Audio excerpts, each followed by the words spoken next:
My mother-in-law told the judge I was a danger to my own child, so I lost custody of my son. He will forget you exist. She laughed right in my face as the gavel banged down. 4 years later, my son was in a horrific car accident and needed rare blood. No one in her prestigious family matched. I drove 6 hours breaking every speed limit to donate. The doctor compared our files and stopped breathing. He immediately called the police. What she revealed in 8 words destroyed my ex-husband's family and changed my life forever. Before I continue this story, let me know where you are watching from in the comments below. Please hit subscribe and like this video if you have ever had a family member try to erase your existence. My name is Jasmine, and I am 32 years old. Dealing with the Hayes family was like fighting a war where the enemy had infinite money and zero morals. I was standing at the head of the mahogany conference table on the 30th floor of Emory Hospital in downtown Atlanta. As the lead clinical pharmacist, I was in the middle of presenting the new toxicology safety protocols to the board of directors. This was the moment I had worked for, since my divorce left me with nothing but a mountain of legal debt and a shattered reputation. I was finally rebuilding. I was finally breathing again. The room was silent, except for the hum of the projector and my own voice explaining dosage limits for pediatric care. Then my phone vibrated against the glass surface of the table. I usually keep it off during meetings, but something in my gut told me to leave it on silent today. A mother's intuition never truly fades even when the courts try to sever the bond. I glanced down. The name on the screen made my heart stop. Emily. Emily was my white sister-in-law, the wife of my ex-husband's older brother, Dante. She was the only person in that toxic house who looked at me with pity instead of disdain. But she never called. She knew her mother-in-law, Lucinda, monitored the call logs like a prison warden. If Emily was calling me in the middle of a Tuesday afternoon, it was not to say hello. I stopped talking mid-sentence. The CEO looked at me confused, waiting for me to continue the slide on anticoagulants. I ignored him and picked up the phone, my hand trembling slightly. Jasmine, you need to get to Northside Hospital now. Emily's voice was a terrified whisper, barely audible over what sounded like screaming in the background. What is it? Is it Zion?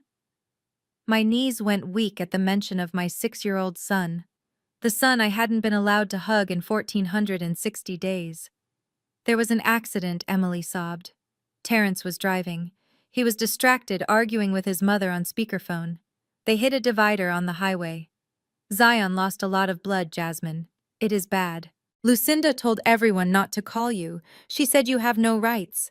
But he is asking for his mommy. The phone slipped in my sweat-slicked hand. My vision blurred. My son was dying, and that woman was more concerned with a restraining order than his life. I did not excuse myself. I did not gather my notes. I simply turned and ran. I heard the heavy boardroom doors slam behind me as I sprinted down the hallway, past the nurse's station and toward the elevators. I pressed the button repeatedly, feeling like I was in a nightmare where my legs were moving through molasses. When the doors didn't open fast enough, I took the stairs, flying down 2 flights in my heels. When I reached the parking garage, the Atlanta heat hit me like a physical blow. It was suffocating, just like the atmosphere in the Hayes family mansion used to be. I threw my bag into the passenger seat of my sedan and peeled out of the spot. My hands were shaking so hard I could barely grip the steering wheel. Northside Hospital was usually a 20-minute drive, but in mid-afternoon traffic it could take an hour. I did not have an hour. My baby did not have an hour.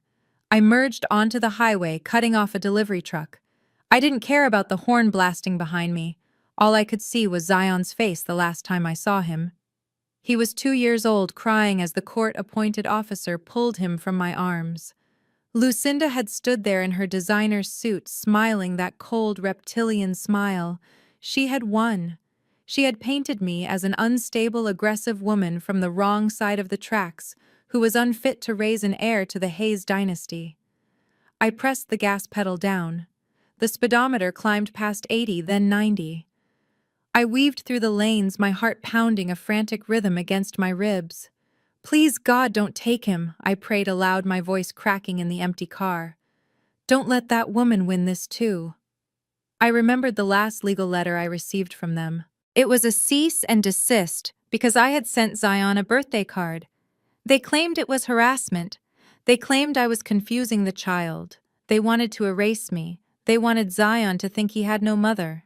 I was doing 100 miles an hour when I saw them, blue lights flashing in my rearview mirror. No. No, no, no. I slammed my hand against the steering wheel. A state trooper was right on my tail. If I stopped, I would lose precious minutes. If I didn't stop, I would be arrested for evading the police and never make it to the hospital at all. I pulled over to the shoulder, the tires screeching on the asphalt. Before the trooper's car even came to a full stop, I was reaching for my purse. Not for my license, but for my hospital identification. The officer stepped out. He was a large man, hand resting on his holster, cautious. He saw a speeding maniac. He didn't see a mother whose world was ending. I rolled down the window. The heat and noise of the highway rushed in. "License and registration, ma'am," he said sternly, walking up to the door. I didn't have time for his protocol. I thrust my Emory Hospital badge at him. Tears were streaming down my face, ruining my makeup, dripping onto my blouse. "I am a clinical pharmacist." I choked out, gasping for air. "My son is at Northside Hospital Trauma Unit. He was in a car accident. He is bleeding out." The officer paused, looking from my ID to my face. He saw the panic in my eyes. He saw the way my whole body was trembling. "Ma'am, you were doing 100 in a 65 zone," he said, but his voice had lost its edge. "I know," I screamed. "I know. Arrest me later. Put me in jail, I don't care. But please, you have to let me get to my son. His grandmother is trying to let him die rather than call me. Please, just let me go." I saw the shift in his eyes. He looked at the badge again, then at the desperation etched into my features. He made a decision. He didn't ask for my insurance. He didn't write a ticket. He handed me back my ID. "Follow me," he said firmly. He turned and ran back to his cruiser. The lights were already flashing, but then he turned on the siren. It was the most beautiful sound I had ever heard. He pulled out into the traffic, forcing the cars to part like the Red Sea. I followed him close to his bumper. We tore through the Atlanta traffic, leaving a wake of confused drivers behind us. I wiped the tears from my eyes, trying to focus on his taillights. Every second felt like a lifetime. My mind raced with the medical possibilities. Internal hemorrhage, organ failure, hypovolemic shock. I knew too much about how fragile the human body was. As we neared the exit for Northside Hospital, my phone buzzed again. I glanced down, hoping it was Emily with good news. It was a text from an unknown number. "Do not come here. You are not welcome. Security has been alerted." It was Lucinda. A fresh wave of rage washed over me, hotter than the engine of my car. She knew I was coming. Emily must have told her. And instead of worrying about her grandson who was fighting for his life, she was coordinating security to keep me out. She had underestimated me 4 years ago in that courtroom. She thought because she had the money and the lawyers, she had the power. But she had never stood between a mother and her dying child. I gripped the wheel tighter, following the police cruiser off the ramp. The hospital loomed ahead, a massive glass structure reflecting the afternoon sun. The officer pulled up to the emergency room entrance, blocking the ambulance bay. He jumped out and signaled for me to park right behind him. I didn't even turn off the engine properly. I scrambled out of the car, my heels clicking frantically on the pavement. The officer looked at me and nodded. "Go," he said, pointing at the sliding doors. "Go save your son." I ran through the sliding glass doors. The cool air of the hospital hit me, smelling of antiseptic and fear. But as I sprinted toward the reception desk, I saw 2 large men in dark suits stepping forward to block my path. Lucinda's private security. I did not stop running. I burst through the heavy double doors of the VIP waiting area, and the atmosphere changed instantly. The chaos of the public emergency room vanished, replaced by the hushed, expensive silence of money and influence. The air here smelled different. It did not smell like antiseptic and fear, it smelled of fresh-cut lilies and expensive perfume. In the center of the room, the Hayes family was holding court. My ex-husband's mother, Lucinda, stood in the middle of a circle of well-dressed church members and family friends. She was wearing a pristine white Chanel suit that cost more than my car. Her hands were clasped together and her head was bowed. She was praying aloud, her voice trembling with a theatrical grief that I knew was completely staged. "Oh Lord, please save our heir," she wailed, just loud enough for everyone in the room to hear. "Save the future of the Hayes legacy from the sins of this world." I felt bile rise in my throat. My son was dying behind a wall of glass and steel just 10 feet away, and she was using his trauma as a photo opportunity for her image as the suffering matriarch. "Where is he?" I screamed, my voice shattering their performative silence. "Where is my son?" Lucinda's head snapped up. The grief vanished from her face, instantly replaced by the cold, hard stare of a viper that had just spotted a mouse. She did not speak to me directly. She simply snapped her fingers at the two large men standing by the trauma unit doors. "Remove this trash," she commanded, her voice icy and sharp. The security guards stepped forward, forming a human wall between me and the hallway that led to Zion. One of them put a hand on his belt, the other crossed his massive arms over his chest. "Ma'am, you need to leave," the guard rumbled. "This is a private waiting area." "I am not leaving," I shouted, stepping right up to him until I could smell the starch on his uniform. "My son is in there. I am Jasmine Hayes. I am his mother." "You are Jasmine." "Nothing," Lucinda hissed, stepping out from her circle of sycophants. "You lost the right to that name 4 years ago. You are trespassing." I looked past the guards, desperately searching for an ally. My eyes landed on Terrence, my ex-husband, the father of my child. He was sitting on a leather sofa, his head in his hands, looking smaller than I had ever seen him. He was wearing a bespoke suit, but he looked like a child wearing his father's clothes. "Terrence," I pleaded, my voice cracking. "Terrence, tell them. Tell them I have a right to know if our son is alive." Terrence looked up. For a split second, I saw the fear in his eyes. I saw the man I used to love, the man who once promised to protect me. But then he looked at his mother. Lucinda just cleared her throat, a sharp warning sound. Terrence flinched. He looked back at the floor, studying his Italian leather shoes, like they held the secrets of the universe. "He doesn't want you here, Jasmine." Terrence mumbled, his voice weak and pathetic. "Just go. Don't make a scene. Make a scene." I laughed, a sound that bordered on hysteria. "My son might be dead, Terrence. This isn't a country club dinner. This is life and death." Lucinda marched over to me, stopping just inches from my face. She smelled of lavender and malice. "Look at you," she sneered, looking me up and down with disgust. "You are sweating. You are manic. You look exactly like the addict we told the judge you were. I bet you are high right now, aren't you? Did you come here to steal pain medication from the hospital, or did you actually think we would let you near Zion? I am a clinical pharmacist," I said through gritted teeth, my hands balling into fists at my sides. "I manage more medication in a day than you see in a lifetime. I am sober. I have been sober for 6 years. The only thing I am addicted to is the truth, Lucinda. And the truth is, you are blocking a mother from her child." "Security, get her out of here," Lucinda shrieked, turning to the other families in the waiting room. "She is dangerous. She has a history of violence. She might have a weapon." The guard grabbed my arm. His grip was bruising. "Ma'am, come with me, or we will have to use force," he warned.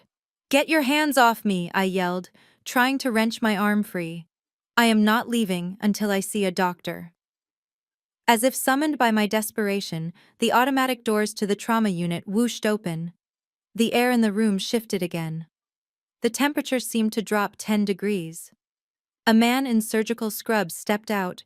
He was not walking with the measured calm of a doctor delivering a routine update.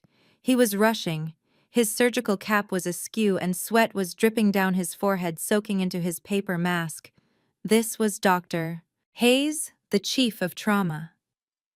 No relation to my ex-husband's family, but the best surgeon in the state. He stripped off his bloody gloves, his hands shaking slightly. He didn't look at the security guards. He didn't look at the expensive flowers. He looked terrifyingly grim. "Who is the immediate family?" He barked, his voice rough with urgency. Lucinda instantly transformed again.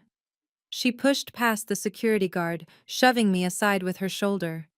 She clasped her hands over her heart, her face twisting into a mask of noble suffering. "We are here, doctor," she said, stepping forward. "I am his grandmother. This is his father. We are the Hayes family. Tell us he is going to be all right. Tell us you are fixing him." The doctor ignored her posturing. He looked straight at Terence, who had finally stood up. "We are losing him," the doctor said bluntly. The silence that followed was absolute. Even the air conditioning seemed to stop humming. "His heart rate is plummeting." The doctor continued, talking fast.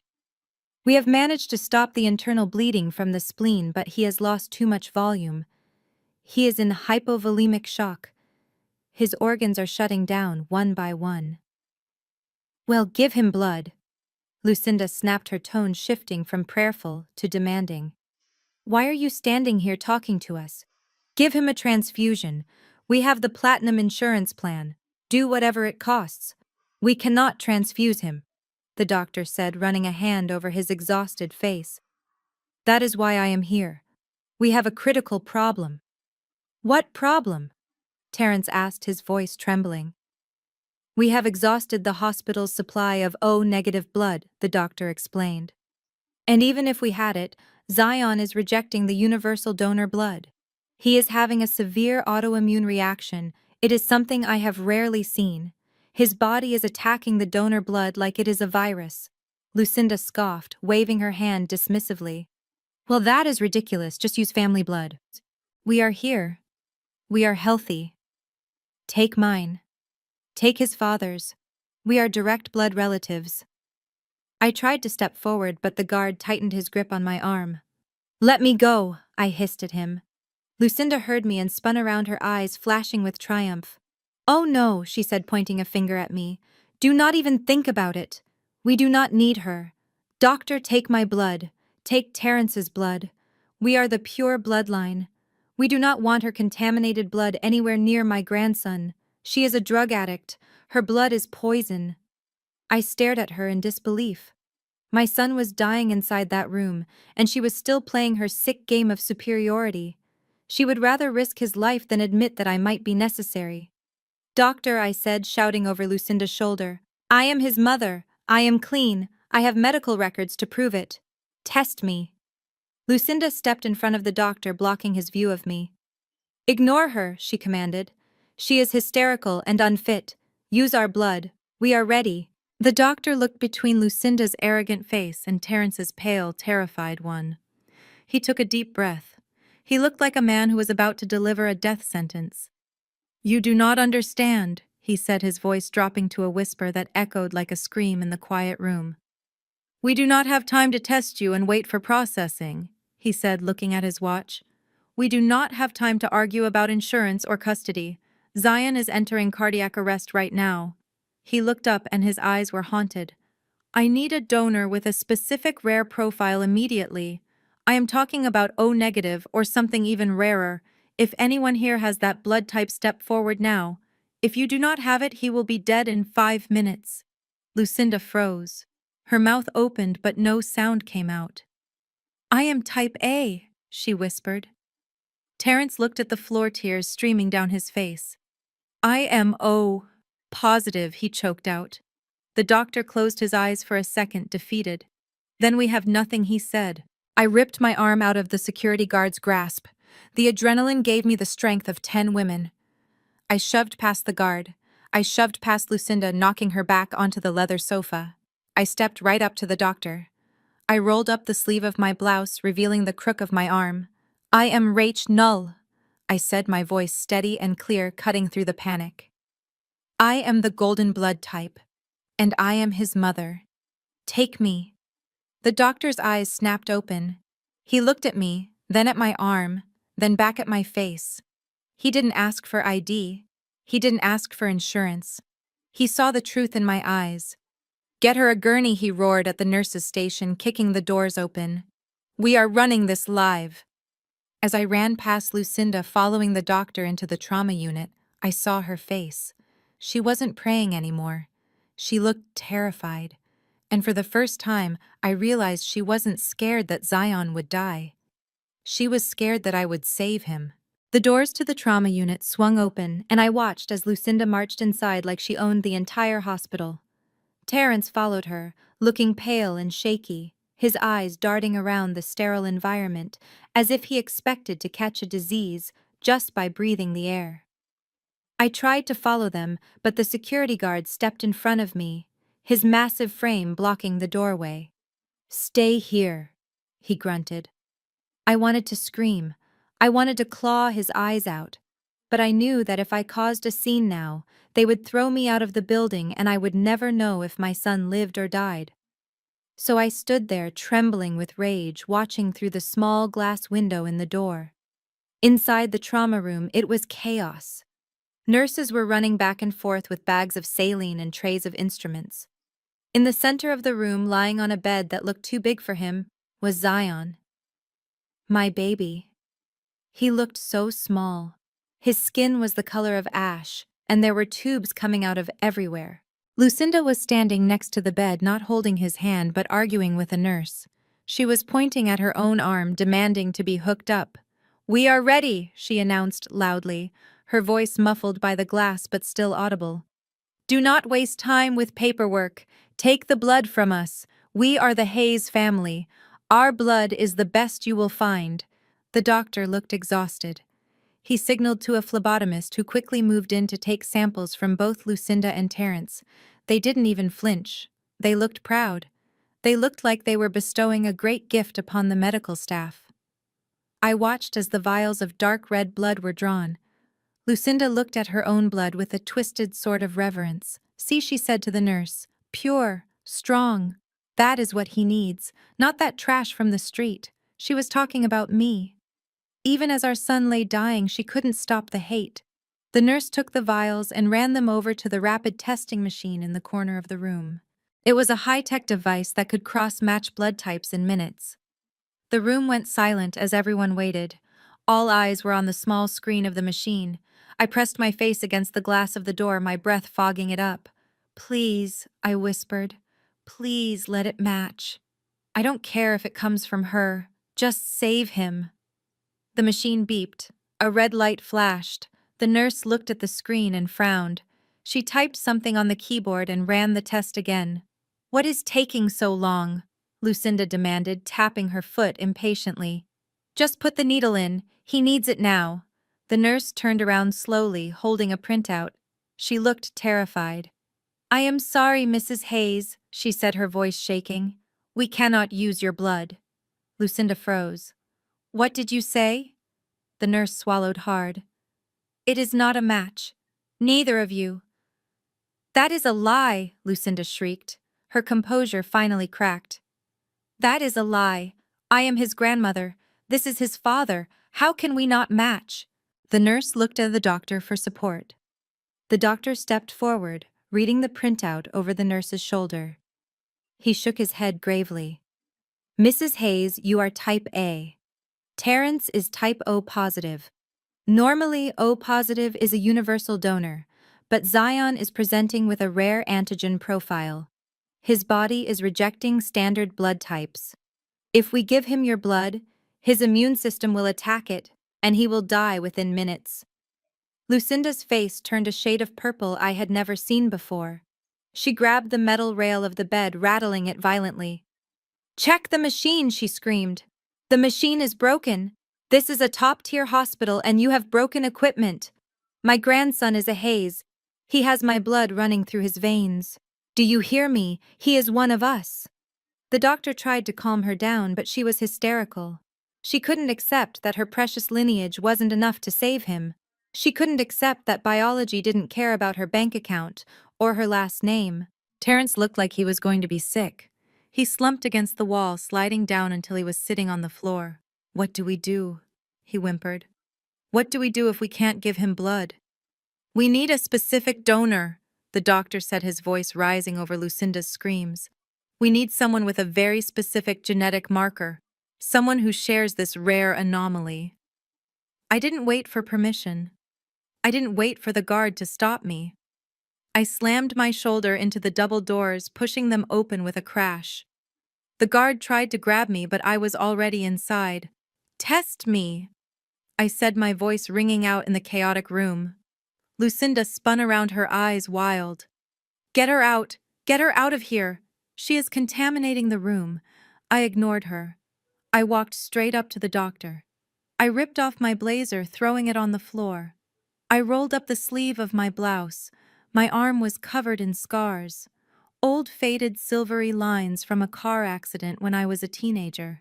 But Lucinda had used these scars against me in court. She had told the judge they were track marks. She had told the world I was a junkie. "Look at them," Lucinda shouted, pointing at my arm. "Look at those marks. She is a user. Her blood is full of poison. Do not touch her." I thrust my arm under the doctor's nose.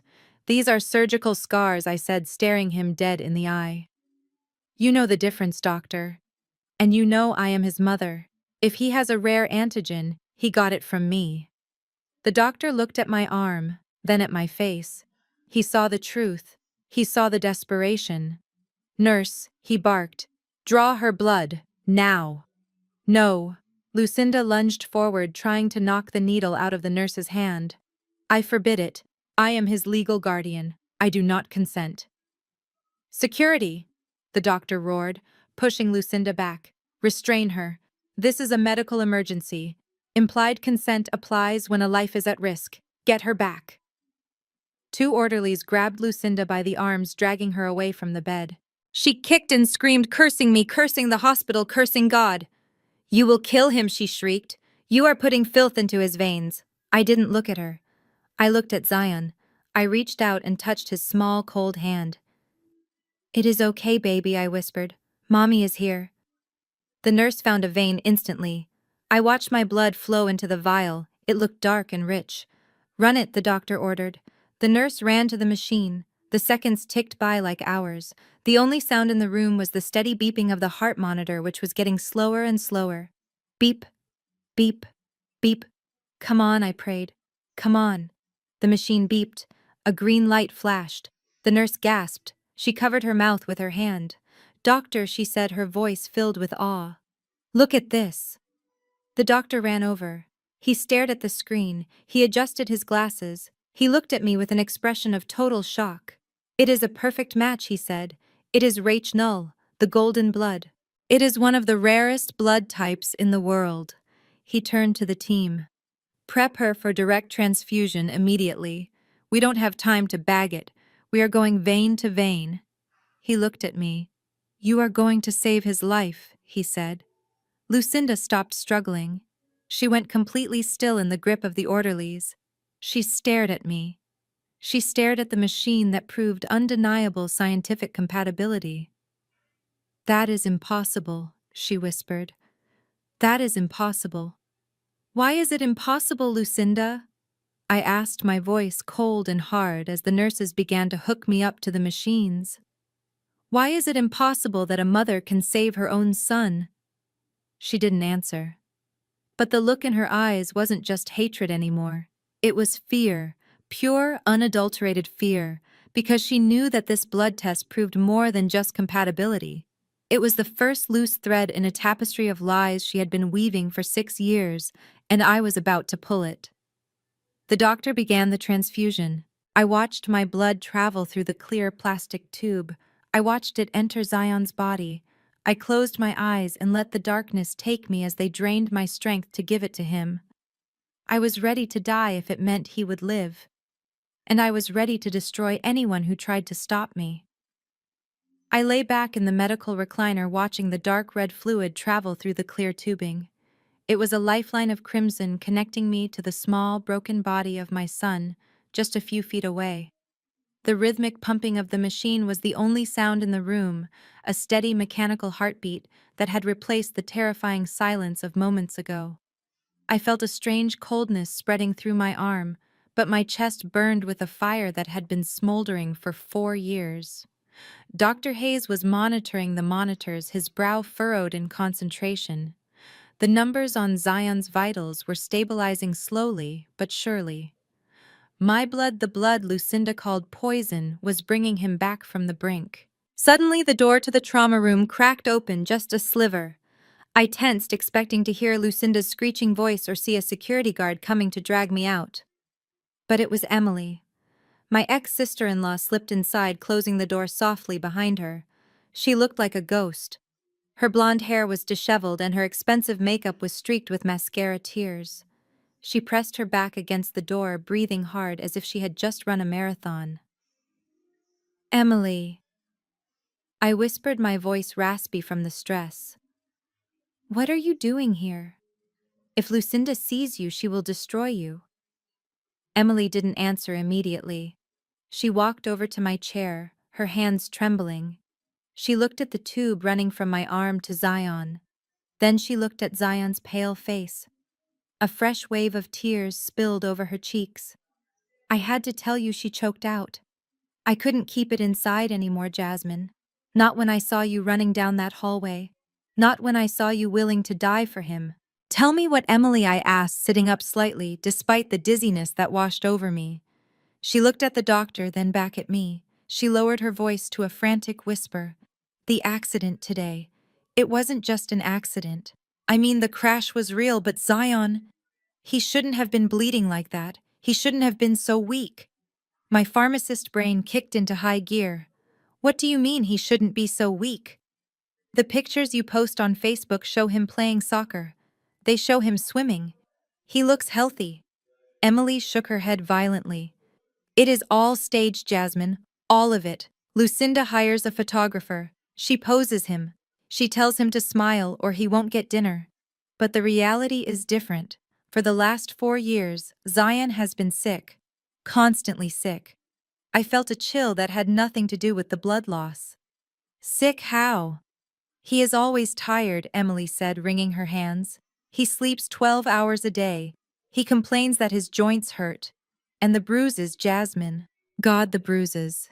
If you grab his arm too hard, he turns purple. If he bumps into a table, he looks like he was beaten. Lucinda says he is just clumsy. She says he has weak bones like his grandfather."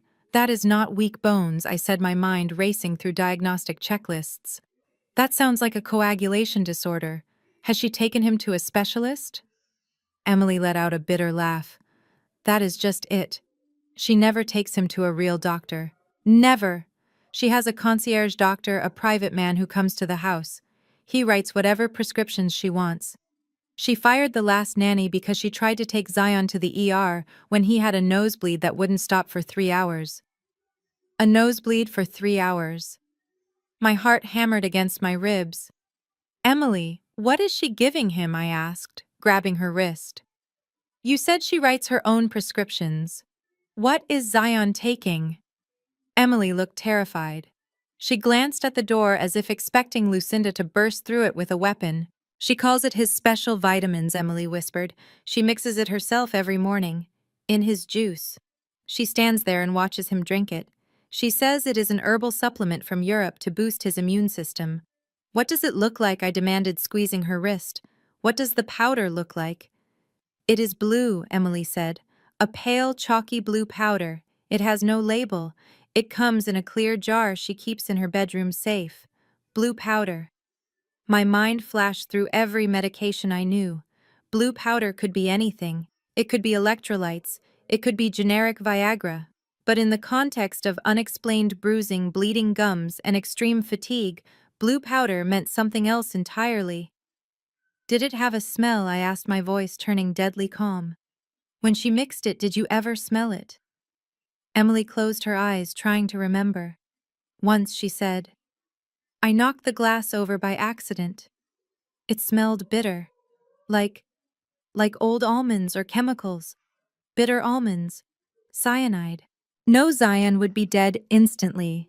But anticoagulants, rat poison, warfarin. The commercial-grade stuff often came in a blue or green tracking powder, so humans wouldn't eat it by mistake. I looked at Dr. Hayes, who had stopped checking the monitors and was listening to us, his face pale. "Doctor," I said, my voice trembling with rage, "we need to check his stomach." Dr. Hayes moved immediately. He walked to the bedside and gently lifted the thin hospital gown covering Zion's small torso. I leaned forward, ignoring the IV in my arm. What I saw made me gasp. Zion's stomach wasn't just bruised from the seatbelt. It was a map of agony. There were deep purple splotches across his abdomen, but they weren't fresh. They were layered.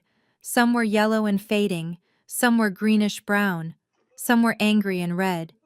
"These are petechiae," Dr. Hayes whispered, tracing the small red dots scattered across his skin. "And these larger masses, this is deep tissue hemorrhage." "This didn't happen in the car crash," I said, my voice sounding like it belonged to a stranger. "No," Dr. Hayes said grimly. "These are chronic. This child has been bleeding internally for months, maybe years." I looked at Emily. She was sobbing quietly, her hand over her mouth. "She is poisoning him," I said. The realization hit me with the force of a physical blow. It wasn't just neglect. It wasn't just bad parenting. Lucinda was systematically dosing my son with blood thinners. Why, I asked, the air leaving my lungs? Why would she do this to her own grandson, the air she fought so hard to steal from me? Emily looked up, her eyes full of a dark realization. "Because as long as he is sick, he needs her," she whispered. "As long as he is sick, he can't leave the house. He can't go to school where teachers might ask questions. He can't see you. And what, Emily?" "And the trust fund," Emily said. "The Hayes family trust." I heard her talking to her lawyer. "It only pays out for medical expenses until the heir turns 18. Unless the heir is permanently disabled. Then the guardian gets full control of the principal amount immediately." The horror of it was absolute. She was slowly killing him to access millions of dollars and to keep him as her permanent prisoner. She was draining the life out of him drop by drop and blaming his genetics. Dr. Hayes turned to the counter. He grabbed a biohazard bag and a syringe. "I am drawing a toxicology screen right now," he announced, his voice hard as steel. "And I am adding a specific panel for rodenticides and superwarfarins." I looked at Zion's sleeping face. He looked so peaceful, unaware that the orange juice his grandmother gave him every morning was a death sentence. I looked at the tube of blood connecting us. I wasn't just giving him blood. I was replacing the poison. I was flushing out her evil and filling him with the truth. "Lock the door," I said to Emily. She looked at me, startled. "What? Lock the door?" I repeated. "Do not let her in. Do not let Terrence in. If she comes in here, I will kill her with my bare hands, and I don't want to go to prison before I see her in handcuffs." Emily nodded. She walked over and turned the lock on the trauma room door. Just then, the handle jiggled from the outside. Then, a fist pounded on the wood. "Open this door," Lucinda's muffled voice screamed. "I know you are in there, Emily. Open this door immediately. I need to see my grandson." I looked at Dr. Hayes. He nodded at me. "Let her scream," I said. "She can scream all she wants, because when those test results come back, the only person she is going to be talking to is a homicide detective." I stepped out of the trauma unit and the world tilted sideways. My knees felt like water. Losing a pint of blood so quickly after the adrenaline spike of the drive had left me lightheaded and trembling. I had to lean against the cold wall of the corridor just to keep from sliding to the floor. The nurse offered me a juice box and a cookie, but I waved her away.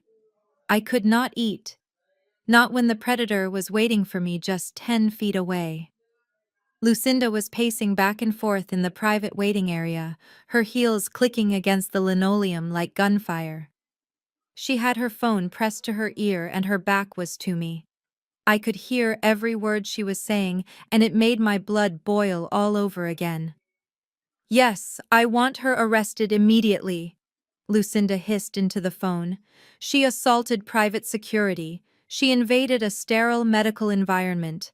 I don't care if she donated blood. That is biological theft. She manipulated the doctors. I want a restraining order filed by the end of the business day, and I want full custody reaffirmation. She is dangerous. She was calling her lawyer. Of course she was. Her grandson was lying in a coma with tubes down his throat, and her first instinct was not to pray, but to litigate. She wanted to make sure that saving my son's life was the last thing I ever did as a free woman. I took a deep breath, steadying myself. The weakness in my limbs was replaced by a cold, hard resolve. I wasn't the scared 26-year-old girl she had crushed in family court anymore. I was a mother who had just seen the map of torture written on her child's skin. I pushed myself off the wall and walked toward her. Lucinda heard my footsteps. She spun around, phone still to her ear. When she saw me, her face twisted into a mask of pure disgust. She held up a finger to the person on the other end of the line. "Hold on," she said. "The problem is standing right in front of me." She lowered the phone but didn't hang up. She looked me up and down, taking in my disheveled hair, my missing blazer, and the small bandage on the crook of my arm where they had drained me. "Well," she said, her voice dripping with venom, "look who is still standing. I thought you would have passed out by now. You always were weak." I stopped 3 feet from her. I didn't say anything. I just stared at her, trying to see if there was any humanity left behind those cold eyes. "Thank you for the blood," Lucinda said with a cruel smirk. "It was the least you could do, really. Consider it payment for the years of child support we didn't ask you for. But now that you have served your purpose, you can leave. Security is on their way back up, and I would hate for you to be dragged out in handcuffs in front of the nurses. It is so undignified." She waved her hand at me like she was shooing away a stray dog. "Go on," she said. "Get out. You are nothing but a dairy cow to us, Jasmine. You gave the milk. Now go back to the pasture. A dairy cow." She compared the life-saving transfusion to livestock. I felt a scream building in my chest, but I swallowed it down. Screaming was what she wanted. Screaming proved I was unstable. Screaming was the old Jasmine. Instead, I reached into my pocket and pulled out my phone. My hand was steady now. I unlocked the screen and opened the gallery. The first image was vivid and horrifying. It was a close-up of Zion's abdomen taken just 5 minutes ago. The purple and yellow bruises stood out in high definition against his pale skin. It looked like a galaxy of pain. I turned the screen toward her. Lucinda's smirk faltered. She squinted at the image. "What is that?" she asked, feigning ignorance. "That is your handiwork, Lucinda?" I said, my voice low and dangerous. "That is Zion's stomach.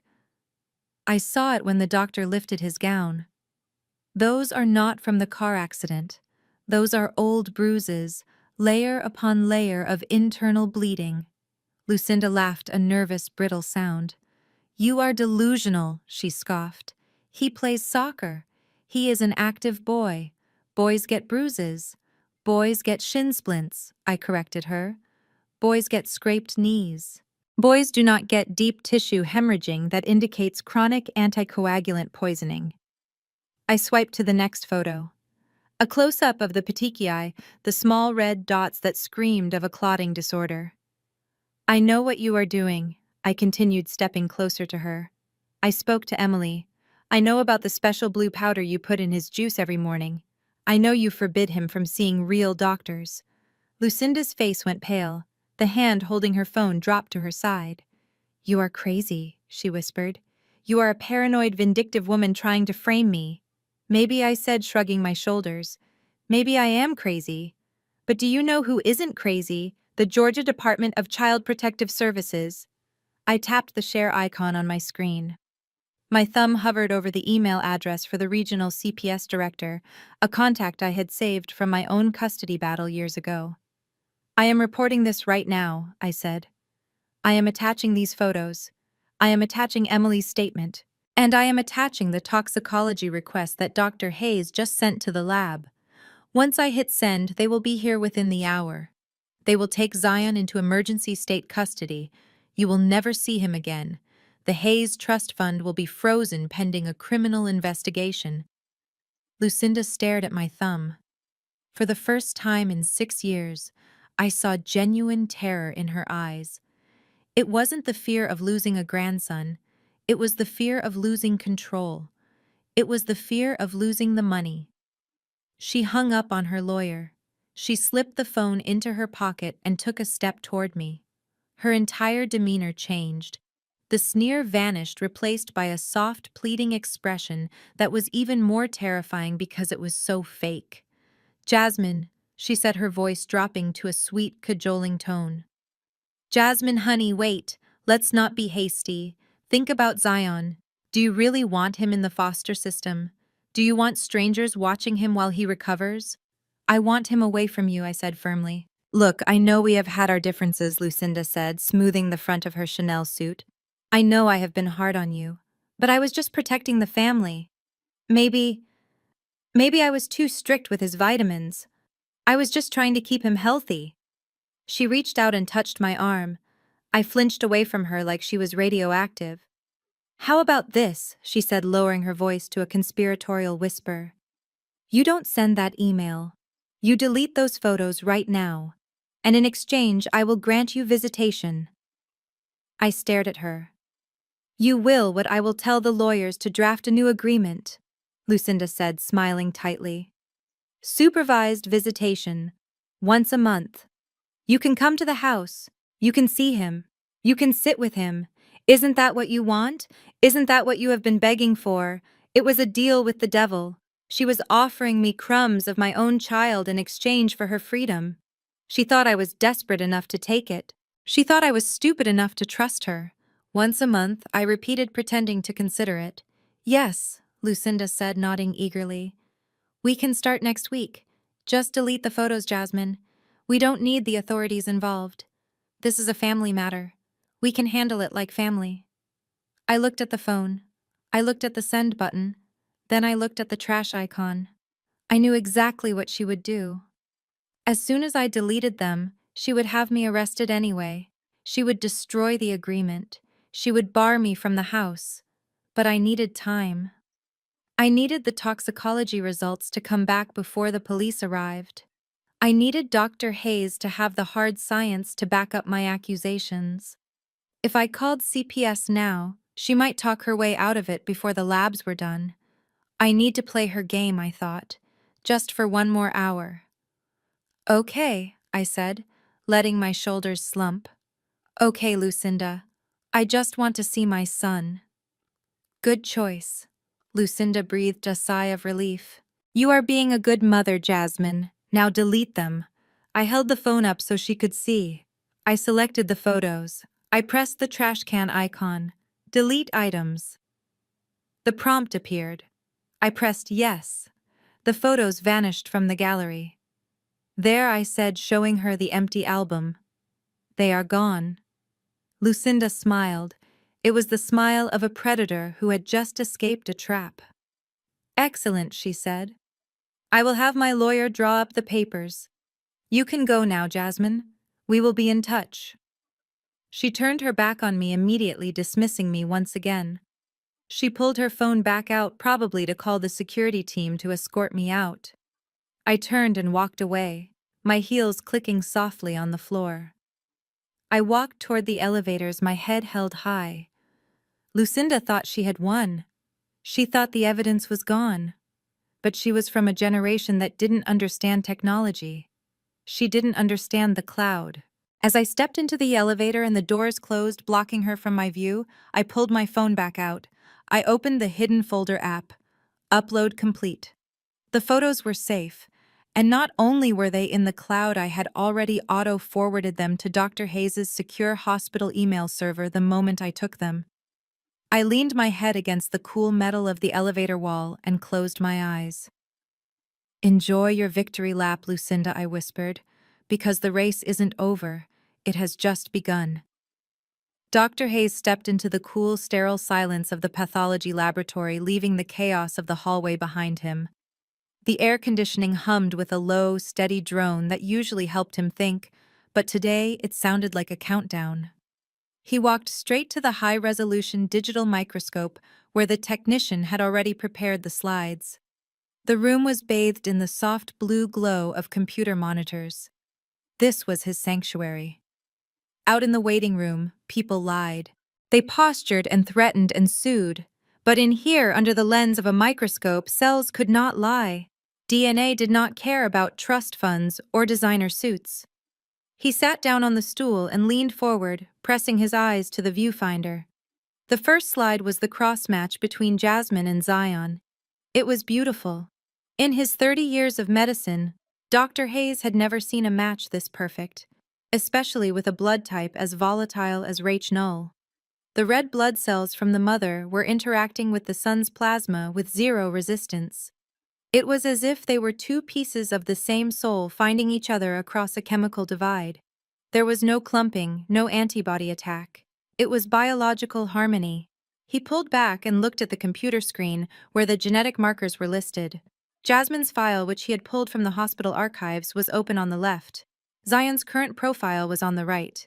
They shared the same rare deletion in the RAG gene. It was a genetic fingerprint so unique that the odds of two unrelated people having it were 1 in 6 million. This woman was without a doubt the boy's biological mother. The court documents Lucinda waved around, claiming Jasmine was a surrogate or unrelated, were scientifically laughable. But then Dr. Hayes pulled up the third file. Terrence Hayes, the father, or at least the man who claimed to be the father. Dr. Hayes frowned.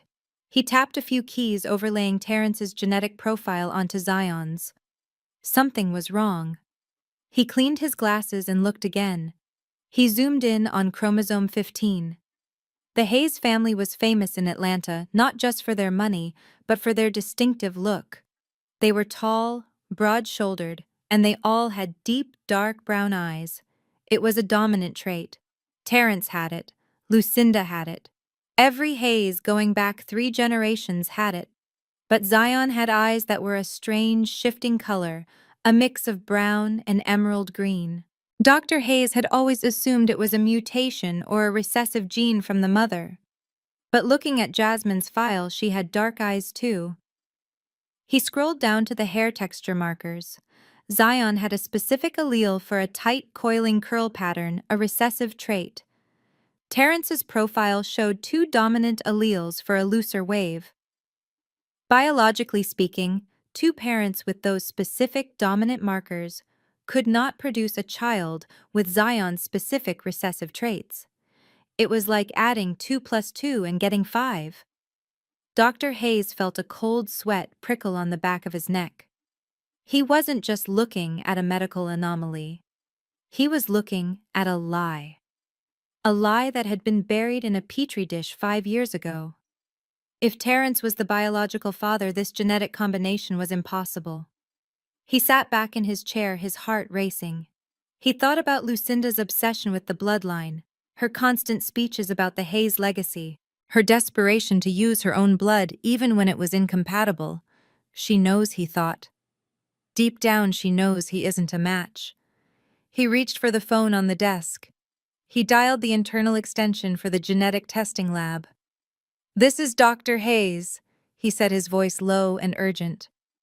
"I need an emergency paternity panel run on Zion Hayes and Terrence Hayes. Use the blood samples from the trauma draw." There was a pause on the other end. "Doctor," the technician said hesitantly, "that requires a court order or parental consent. The grandmother has already flagged the file. She said no unauthorized testing." "I am authorizing it," Dr. Hayes snapped. "I am the chief of trauma, and I have a dying patient with a genetic mystery that is preventing proper treatment. If anyone asks, tell them I ordered it to check for hereditary clotting disorders. Just run the test. I want the results within the hour." He hung up before the technician could argue. He knew he was crossing a line. He knew he could lose his medical license if he was wrong, but he couldn't shake the image of Jasmine's desperate face or the bruises on Zion's stomach. The bruises. Dr. Hayes spun his chair around to the toxicology analyzer. It was a massive machine in the corner, tasked with screening blood for poisons and drugs. He had loaded Zion's sample 10 minutes ago. The machine was whirring softly, processing the plasma, searching for thousands of known toxins. Emily's words echoed in his head. Blue powder, unmarked jar, vitamin juice. He walked over to the machine. The status bar was at 99%. Please be wrong, he whispered to the empty room. Please let it just be a vitamin deficiency. Please let me be a paranoid old doctor. Because if he was right, then the grandmother sitting in his waiting room wasn't just a narcissist. She was a monster. The machine beeped, a sharp piercing sound that signaled a critical result. The screen flashed red. Dr. Hayes leaned in. He read the chemical breakdown. Warfarin. Positive. But it wasn't just positive. The quantitative level was off the charts. Normal therapeutic range for a patient on blood thinners was between 2 and 3. Zion's level was 25. Dr. Hayes gasped. He grabbed the edge of the counter to steady himself. This wasn't an accidental ingestion. A child didn't accidentally eat 10 boxes of rat poison. This was a massive chronic dose. The graph showed metabolites, which meant this had been going on for months. The boy had been ingesting super warfarin every single day. His blood was so thin, it was basically water. That was why he bruised if you touched him. That was why he was bleeding internally. That was why the car accident, which should have been minor, had nearly killed him. Dr. Hayes felt a wave of nausea. He looked at the second result below the warfarin. Arsenic. Trace amounts. She wasn't just thinning his blood, she was slowly shutting down his organs. The blue powder. The blue. It was a cocktail of death. Dr. Hayes ripped the printout from the machine. His hands were shaking not with fear, but with a rage so white-hot it almost blinded him. He thought of Lucinda praying in the lobby. He thought of her calling Jasmine a junkie. He thought of her claiming she was protecting the family legacy. She was murdering the boy. She was murdering him slowly, painfully, and methodically right under everyone's noses. He grabbed the phone again.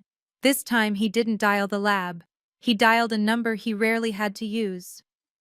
Hospital security, he barked. This is Chief Hayes. Initiate a code gray lockdown for the trauma unit. No one enters or leaves. And call the Atlanta Police Department. Tell them we have a confirmed case of aggravated poisoning of a minor. He slammed the phone down. He looked at the 2 pieces of paper in his hand. In his left hand, the proof that Terrence was not the father. In his right hand, the proof that Lucinda was a killer. He took a deep breath, smoothing his scrubs. He needed to go back out there. He needed to face them. He walked to the door of the lab. He paused for a second, composing his face into a mask of professional detachment. But inside, he was ready for war. He pushed the door open and stepped back into the hallway. The lights seemed brighter now. The stakes were no longer just medical. He was about to walk into that waiting room and drop a nuclear bomb on the Hayes dynasty. And he was going to enjoy every second of it. I sat in the uncomfortable plastic chair outside the intensive care unit, watching the digital clock on the wall tick away the seconds. It had been 40 minutes since the transfusion ended. 40 minutes since I watched my dark red blood flow into my son's veins, replacing the fluid he had lost. Dr. Hayes had assured me the procedure went perfectly, but I couldn't shake the feeling of dread settling in the pit of my stomach. The hallway was quiet now. The earlier chaos had subsided. Terrence was pacing at the far end of the corridor, whispering into his phone, probably trying to explain to his new girlfriend why he was going to be late. Lucinda had disappeared shortly after the transfusion began, claiming she needed to go to the chapel to pray for her grandson's soul. I didn't believe her for a second. Lucinda didn't pray. She prayed. I leaned my head back against the wall, closing my burning eyes. I just needed Zion to wake up. I needed him to open those beautiful eyes that were a mix of mine and a stranger's and tell me he was okay. I needed to hear his voice, even if he didn't remember me. Suddenly, the silence was shattered. A high-pitched alarm began to scream from inside Zion's room. It wasn't the rhythmic beep of a heart monitor. It was a continuous piercing wail that signaled catastrophic failure. I jumped to my feet just as the double doors flew open and a team of nurses rushed in pushing a crash cart. "Code Blue," the lead nurse shouted, her voice echoing down the hall. "We have a seizure in bed 4, respiratory distress. Get the doctor!" My heart hammered against my ribs like a trapped bird. Bed 4. That was Zion. I didn't think. I didn't wait for permission. I ran. I sprinted past the nurse's station, ignoring the receptionist shouting at me to stop. I burst into Zion's room just behind the crash cart. The scene before me was a nightmare brought to life. My son, my sweet little boy, was arching off the bed. His small body was convulsing violently, shaking the metal rails of the hospital bed. His eyes were rolled back in his head, showing only the whites. Foam was bubbling at the corners of his mouth. But it was the monitor that terrified me the most. His oxygen levels were plummeting, 70%, 65%. He wasn't breathing. "Do something," I screamed, pushing my way to the bedside. A young resident doctor was trying to hold Zion down, looking panicked. "He is not responding to the Ativan," he shouted over the alarm. "His airway is closing up. We need to intubate." I looked around the room frantically.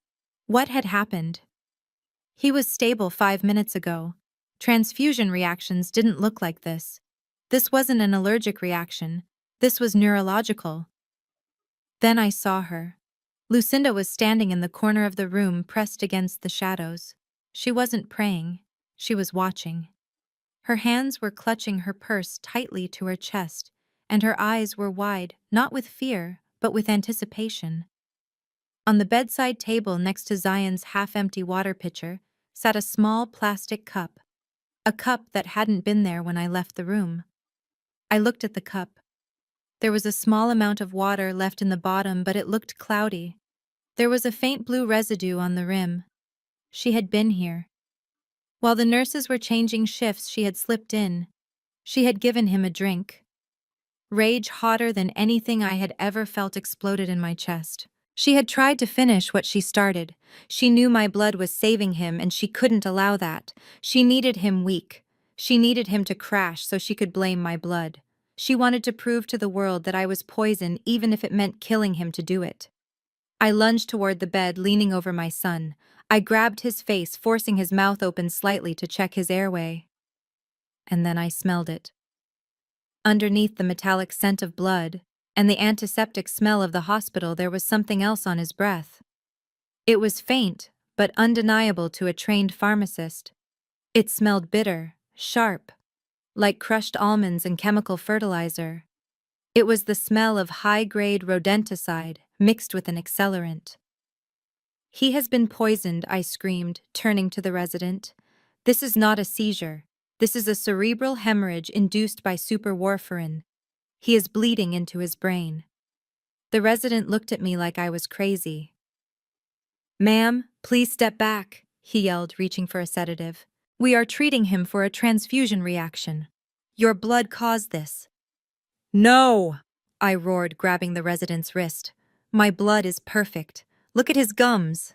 I pulled Zion's lip down. His gums were bleeding. Fresh, bright red blood was oozing around his teeth. "He has ingested a massive dose of anticoagulants within the last 20 minutes, I shouted. "If you give him a sedative, you will kill him. He needs the antidote." The resident hesitated, looking at the monitor, then at me. "We can't administer medication without a confirmed diagnosis," he stammered. "We don't have time for a diagnosis," I yelled. "Look at the monitor. His intracranial pressure is spiking. He is going to stroke out." I turned to the nurse holding the crash cart. "Give me vitamin K1, I commanded, using my voice that I used to run the pharmacy floor. "Phytonadione, 10 milligrams IV, push immediately, and get me fresh frozen plasma. We need to reverse the thinning now." The nurse looked terrified. She looked at the resident, then at Lucinda, who had stepped forward. "Do not listen to her," Lucinda shrieked, pointing a shaking finger at me. "She is trying to kill him. That is the drug she uses. She is trying to overdose him. Get her away from my grandson." The resident looked confused. He was young and inexperienced, and he had a screaming grandmother in a Chanel suit telling him one thing and a frantic mother telling him another. "Security," the resident called out. "Remove the mother." Two guards grabbed my arms, pulling me away from the bed. "No," I screamed, fighting them with everything I had. "You are killing him. Give him the vitamin K, please. It won't hurt him if I am wrong, but it will save him if I am right. Just give it to him." Zion's convulsing grew worse. The monitor flatlined for a second, then picked up a chaotic, erratic rhythm. "He is coding," the nurse yelled. "Starting compressions." "No! Don't compress!" I begged, tears streaming down my face. "If you do compressions with his blood that thin, you will crush his heart. You will cause massive internal bleeding. Stop." The guards dragged me backward toward the door. I watched helplessly as the nurse placed her hands on my son's fragile chest, preparing to push. Lucinda smiled, a small, almost imperceptible lifting of the corner of her mouth. She had won. "Stop!" The voice boomed from the doorway like a thunderclap. Dr. Hayes stood there. He was holding a sheaf of papers in his hand, and he looked like the wrath of God. "Stop compressions immediately," Dr. Hayes ordered, striding into the room. He looked at the resident. "Did you hear the mother?" he barked. The resident stammered. "Sir, she is the lead clinical pharmacist at Emory Hospital," Dr. Hayes shouted. "And she is right." He threw the papers onto the crash cart. "I just came from the lab. The toxicology screen is positive for brodifacoum. Rat poison. The levels are lethal." He turned to the nurse. "Vitamin K1. 10 milligrams IV push. Now, do it." The nurse didn't hesitate this time. She grabbed the vial, snapping the top off and drawing it into a syringe. She pushed it into Zion's IV line. I stopped fighting the guards. They loosened their grip, realizing the tide had turned. We all watched the monitor. 10 seconds. Nothing happened. Zion continued to shake. 20 seconds. "Come on, baby," I whispered. "Fight." 30 seconds. The violent arching of his back stopped. The convulsing slowed to a tremor, then ceased. His oxygen levels began to creep up. 65, 70, 80. The chaotic rhythm on the heart monitor smoothed out, settling into a fast but steady tachycardia. "He is stabilizing," the nurse breathed, letting out a sob of relief. "The bleeding is slowing." Dr. Hayes stepped up to the bed, checking Zion's pupils. "He is back," Dr. Hayes said. "We caught it just in time. The vitamin K is promoting clotting factors. The brain bleed has stopped." He turned slowly to face the room. I slumped against the doorframe, my legs finally giving out. I slid to the floor, weeping silently. I had done it. I had saved him again. But the room wasn't done with the drama. Dr. Hayes walked over to the bedside table. He picked up the plastic cup with a gloved hand. He sniffed it. "Bitter almonds," he said, looking directly at me. "You were right, Jasmine." He turned his gaze to the corner of the room. Lucinda was trying to inch toward the door. Her face was the color of old paper. She looked like a trapped animal. "Where are you going, Mrs. Hayes?" Dr. Hayes asked, his voice dangerously calm. I need to get water," Lucinda stammered, clutching her purse so tight her knuckles were white. "The stress, it is too much." "Stay right there," Dr. Hayes ordered. He pointed to the security guards who were still standing next to me. "Gentlemen, do not let that woman leave this room. She is no longer a visitor. She is a suspect in an active attempted murder investigation." Lucinda gasped. "How dare you? I am a Hayes." "I don't care who you are," Dr. Hayes said, stepping between her and the door. "You just tried to murder my patient in my trauma unit, and you did it to frame his mother." He looked down at me sitting on the floor. He extended a hand to help me up. "Stand up, Jasmine," he said gently. "You just proved you are the only person in this room fit to make medical decisions." I took his hand and pulled myself up. I wiped the tears from my face. I looked at Lucinda. The smirk was gone.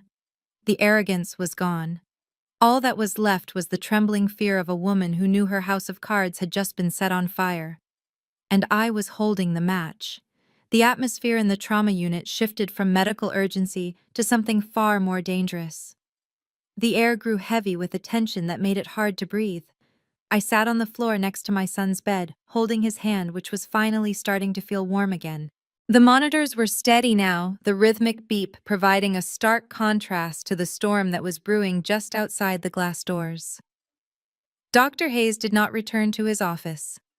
Instead, he walked to the nurse's station in the center of the unit and picked up the red phone on the wall. It was a direct line to hospital administration and security command. I watched through the glass as he spoke, his face set in grim lines. He wasn't just calling for a guard, he was calling for an army. Moments later, the overhead speakers crackled to life. Code Gray in the Northside Trauma Center. Code Gray. Total lockdown initiated. No entry or exit permitted. The electronic locks on the main doors slammed shut with a heavy metallic thud that echoed down the hallway.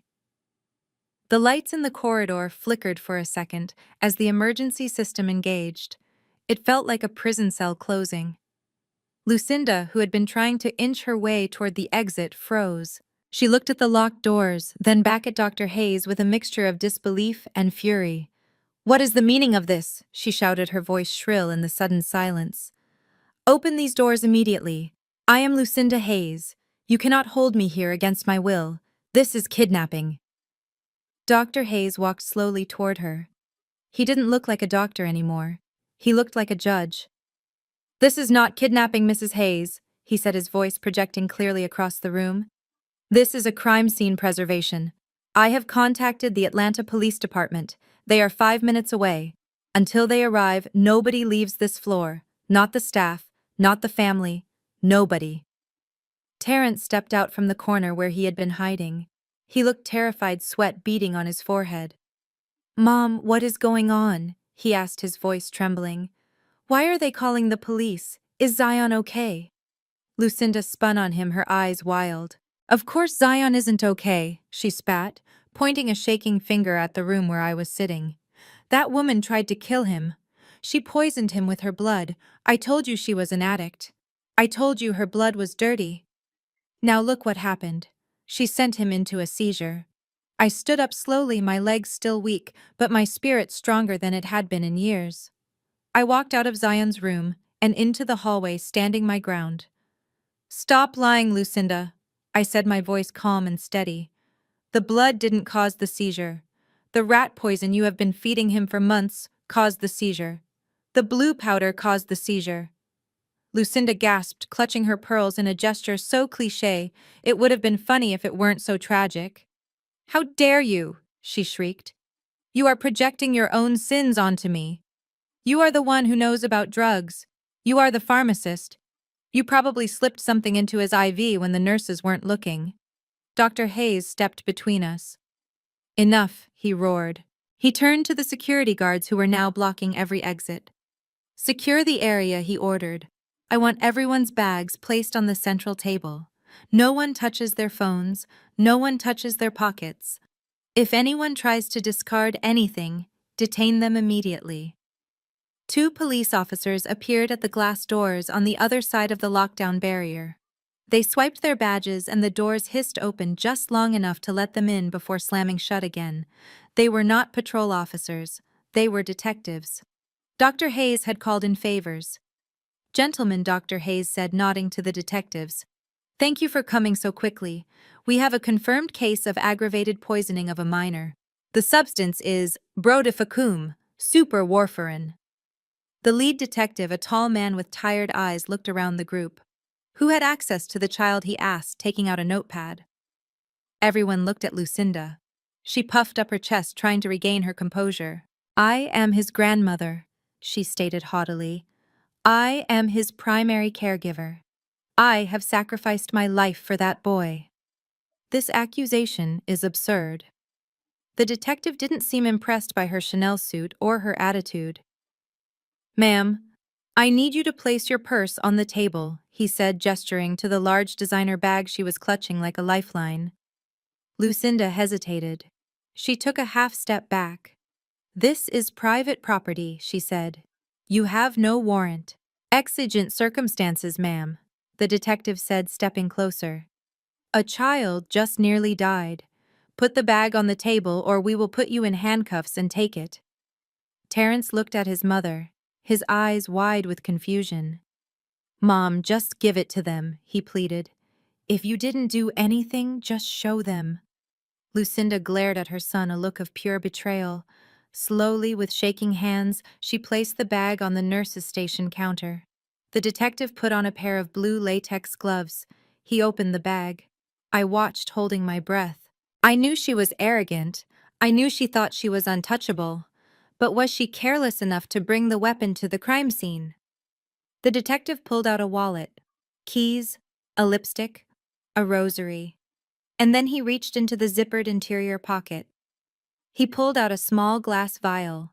It was about the size of a pill bottle. It had no label.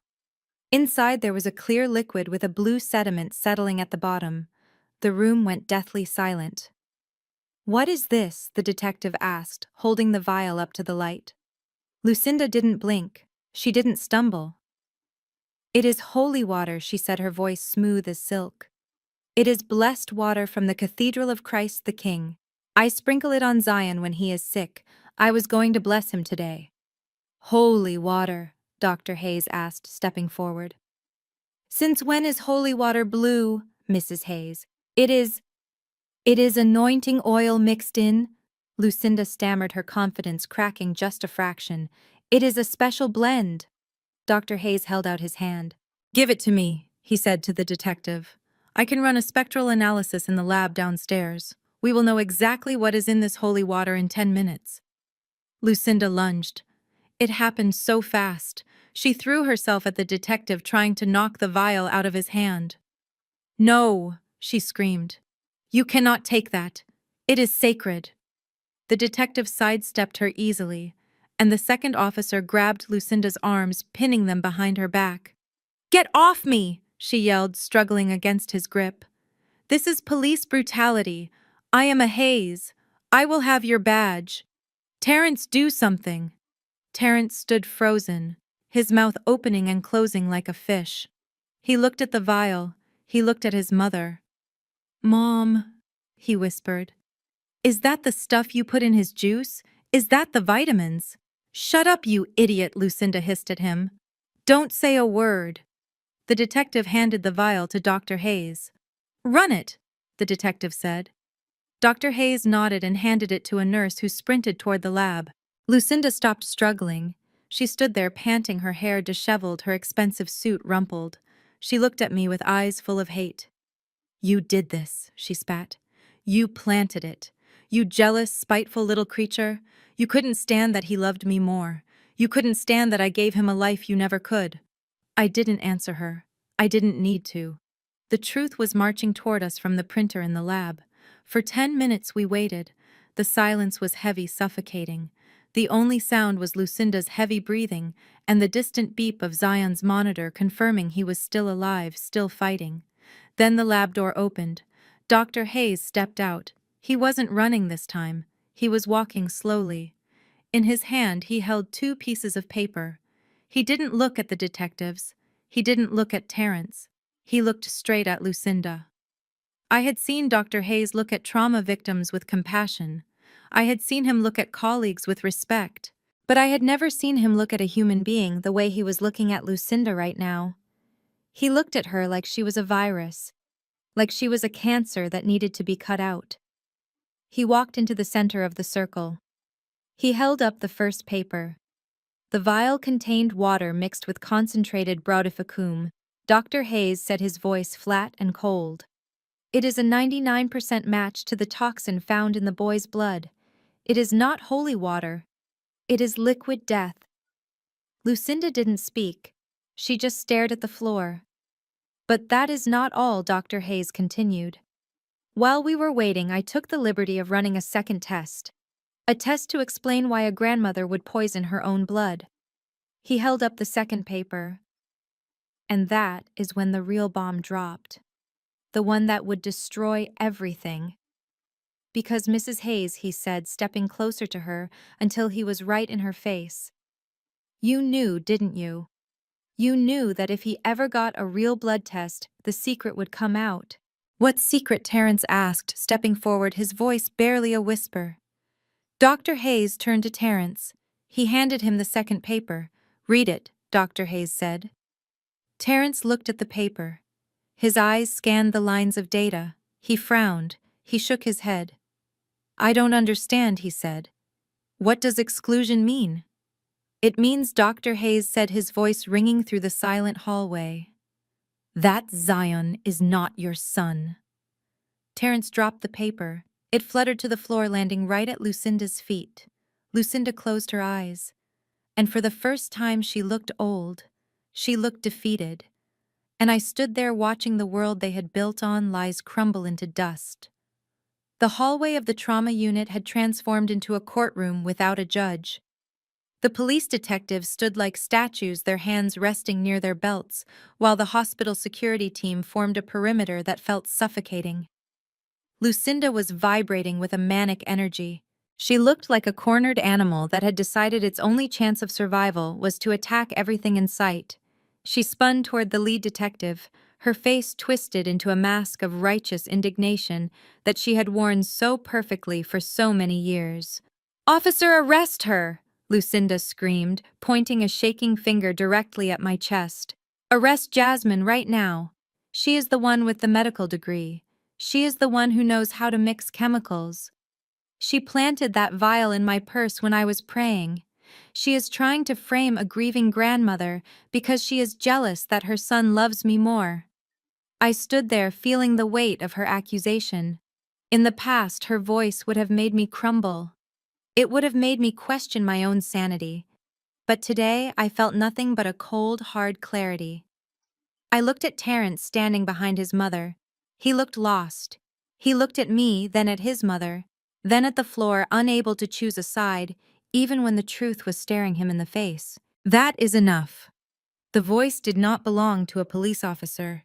It belonged to Dr. Hayes.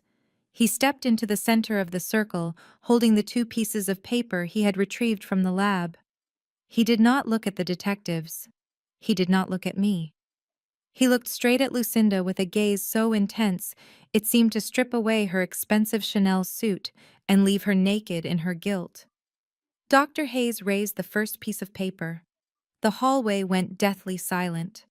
The only sound was the distant rhythmic beeping of the monitors from inside the room where my son lay sleeping. "Mrs. Hayes, you claim this vial contains holy water." Dr. Hayes said, his voice low and dangerous. "You claim you use it to bless your grandson." "It is holy water," Lucinda spat. "It is consecrated." Dr. Hayes shook his head slowly. "I just ran a spectral analysis on the liquid in your purse, and I compared it to the toxicology screen from Zion's blood. They are a 99% match." He took a step closer to her. Lucinda backed up until she hit the wall, and then Dr. Hayes delivered the sentence. He spoke 8 words that hung in the air like a guillotine blade waiting to drop. "The vial in your purse is rat poison," Lucinda gasped. The color drained from her face, leaving her looking gray and old. "It is..." Warfarin. Dr. Hayes continued, his voice rising with every word. "Concentrated industrial-grade rodenticide. You have not been blessing him, Lucinda. You have been slowly killing him. You have been dosing him every single day for months, maybe years. That is why he bruises. That is why he is weak. That is why a simple car accident almost caused him to bleed to death." "No," Lucinda whispered, shaking her head violently. "No, that is not true. I was helping him, Dr. Hayes roared. "You were inducing a clotting disorder. You were making him dependent on you. It is a textbook case of Munchausen syndrome by proxy. You kept him sick so you could be the only one who could care for him. You kept him weak so he couldn't leave you. You kept him isolated so no one would see the bruises." Terence made a sound like a wounded animal. He looked at his mother, his eyes wide with horror. Mom, he choked out. You told me he was anemic. You told me the blue powder was iron supplements. I fed him that stuff. I gave it to him when you were out of town. Lucinda spun on her son, grabbing his lapels. I did it for us, Terrence, she hissed, her voice frantic. I did it to keep him safe. He is fragile. He needs us. If he was healthy, he would want to go play sports. He would want to go to school. He would leave us. I needed him to stay close. I needed him to be ours. She was admitting it. She was twisting the narrative, trying to turn attempted murder into an act of twisted love. She truly believed that poisoning her grandson was a form of protection. The police officer stepped forward, reaching for the handcuffs on his belt. Mrs. Hayes, place your hands behind your back, he said sternly. Lucinda screamed, No, you don't understand. I am the matriarch of this family. I decide what is best for my grandson. I watched as the metal cuffs clicked around her wrists. I should have felt relieved. I should have felt triumphant. But I looked at Dr. Hayes.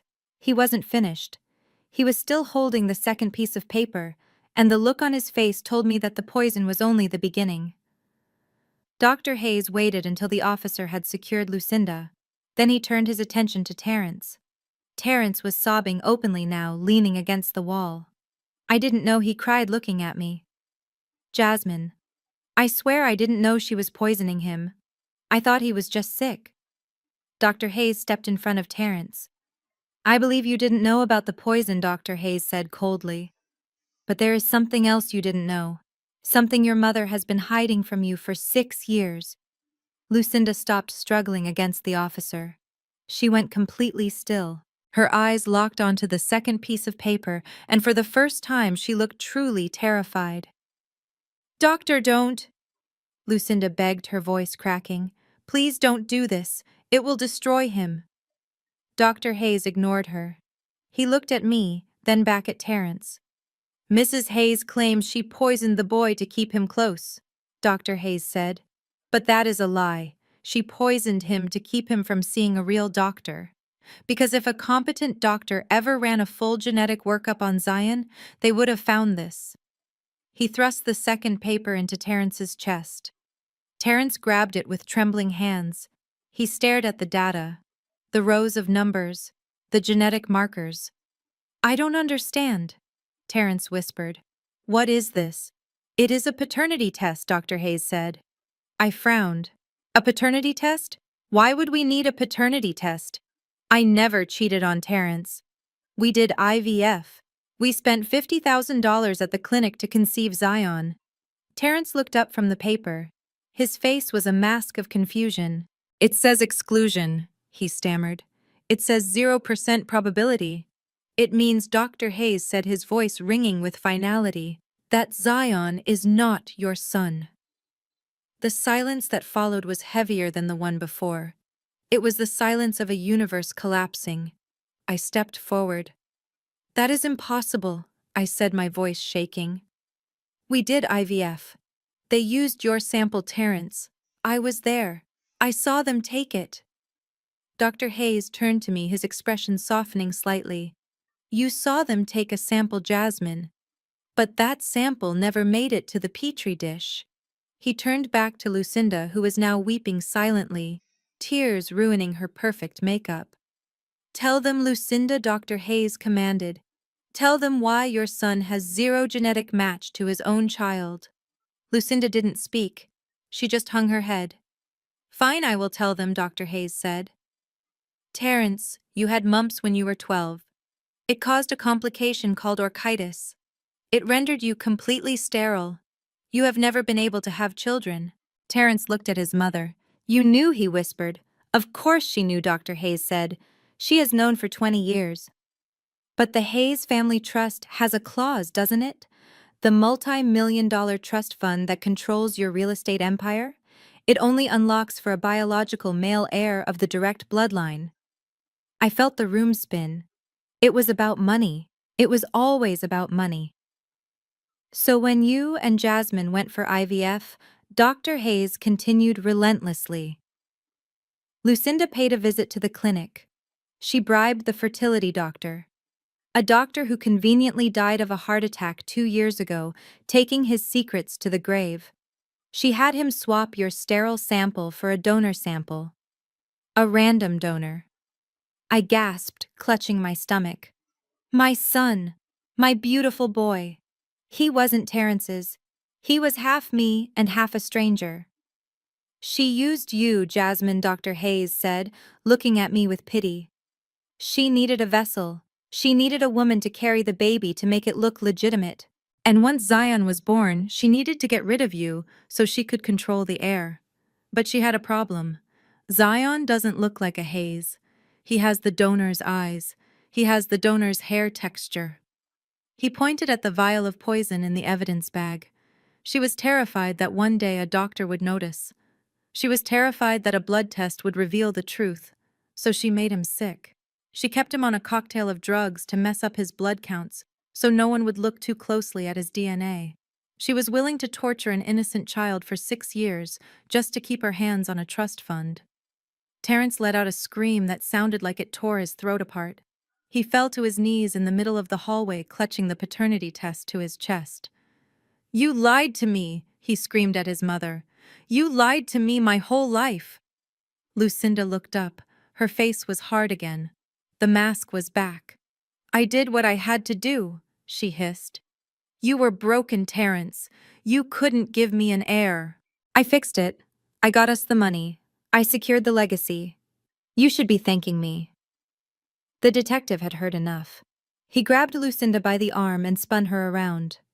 "Lucinda Hayes, you are under arrest for attempted murder, aggravated child abuse, fraud, and grand larceny," he said, reciting her rights. As they dragged her away down the long hospital corridor, she didn't look at her son. She didn't look at me. She looked back at the trauma room where Zion lay. "He is mine," she screamed. "I bought him. He is mine." I stood there watching her go. I felt Emily's hand on my shoulder, but I couldn't feel it. I looked at Terrence sobbing on the floor, a man who had lost his mother, his son, and his identity in the span of 10 minutes. But mostly, I thought about my son. The boy who had survived poison. The boy who had survived a car crash. The boy who was now free. He didn't have the Hayes bloodline. And thank God for that. He was safe from their legacy. He was just mine. Finally and completely, he was just mine. The piece of paper in Terrence's hand was not just a medical report, it was a death certificate for the life he thought he had. He stared at the 0% probability statistic, and the world around him dissolved into a gray static. For 34 years he had been the Golden Prince of Atlanta. He walked with his head high, believing he was the patriarch of a powerful dynasty. He believed he had a son who looked up to him. He believed he had a mother who worshipped the ground he walked on. He believed he was a man. But in the span of a heartbeat, Dr. Hayes had stripped it all away. He was not a father. He was a sterile vessel. He was not a patriarch. He was a puppet. And the woman he called mother, the woman who claimed to do everything for his benefit, was actually his puppet master. She had known. She had known since he was 12 years old that he was broken inside. And instead of comforting him, instead of helping him accept his reality, she had built a castle of lies on top of his pain.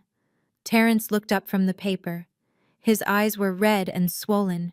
He looked at me standing there, with the blood of a stranger coursing through the veins of the boy I loved. He realized in that moment that I was the only thing real in his entire life.